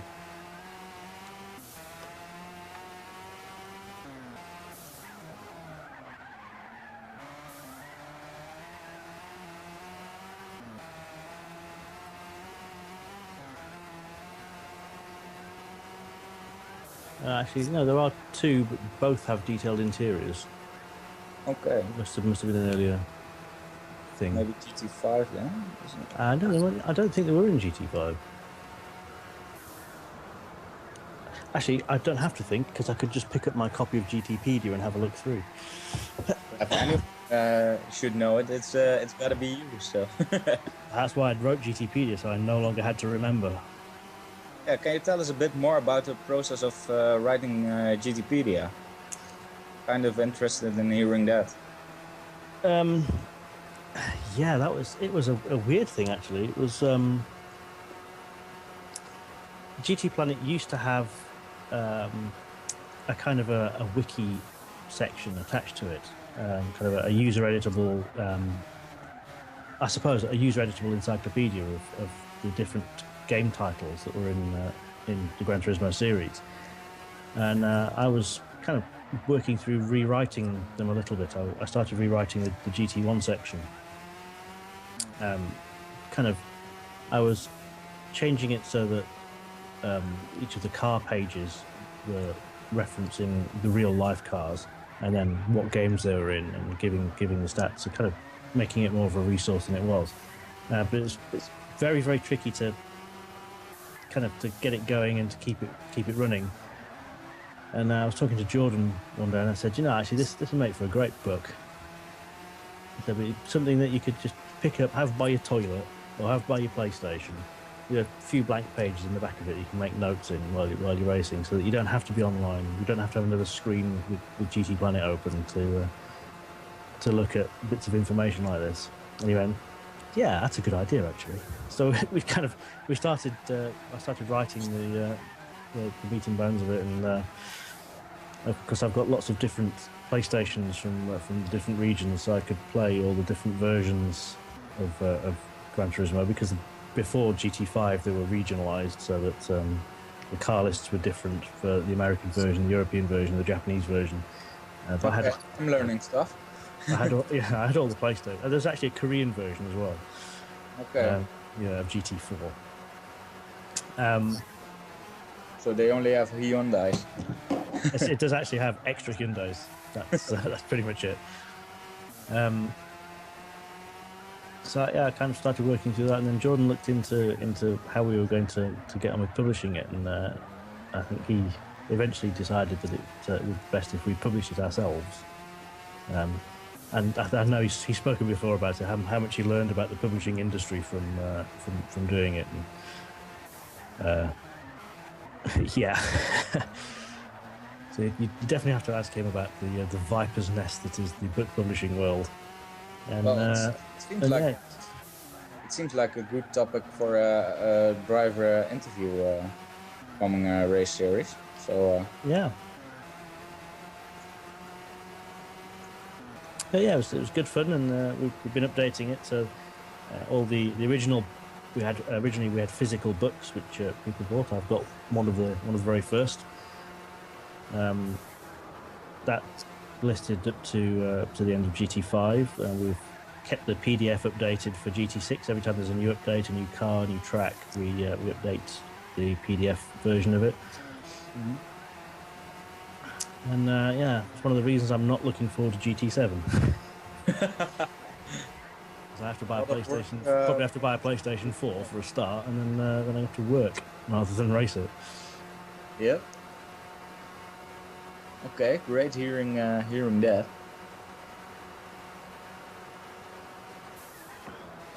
By the way, if the viewers want to buy it, where can they find it? That's straight on GTPlanet. There is a tab at the top of the any page on GTPlanet that says GTpedia, and you click on that and buy it straight through the site. Okay, good stuff. It's not very expensive, considering the amount of information that's in it. yeah, it is an encyclopedia of everything Gran Turismo. And in case you're in two minds as to whether to buy it or not, there is a free sample chapter which is the GT1 section. Okay. So you can have a look through the GT1 section, and pretty much all of the different sections are formatted in exactly the same way, just slightly bigger because GT1 only had 170 something cars in it, and we're now up to 1200 and 100, well, nearly 100 discrete circuits. So Okay. So you will be having 4 times the work in the next one, yeah. listing all the different rims of MX-5s. Yeah, that's going to be fun. I might get around to playing it sometime 3 or 4 years after it's released. And then we got a new one. Yeah.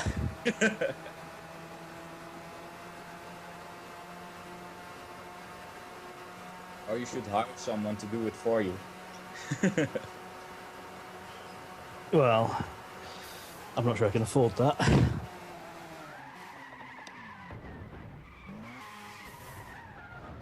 Yeah, it's actually been one of the big bugbears we've had with GT6,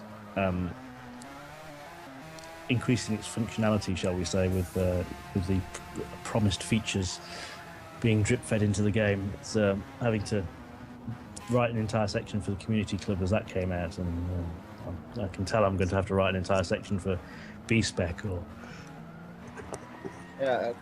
the course maker when that arrives, if that arrives. Yeah.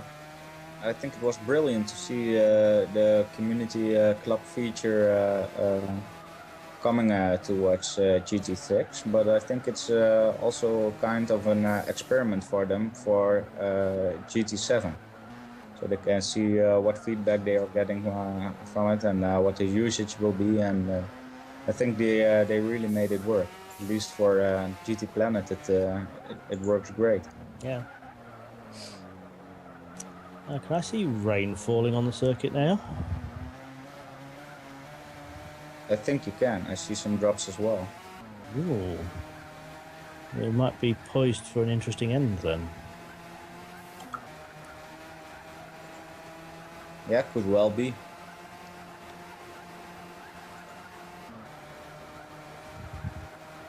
It looks like the number 25 Lexus TWR, the Lexus SC430, has had an incident at turn 1. Given how close those two cars are at the front, both in class and overall, that could make for some interesting finishes. It looks like it's going a bit slowly as well.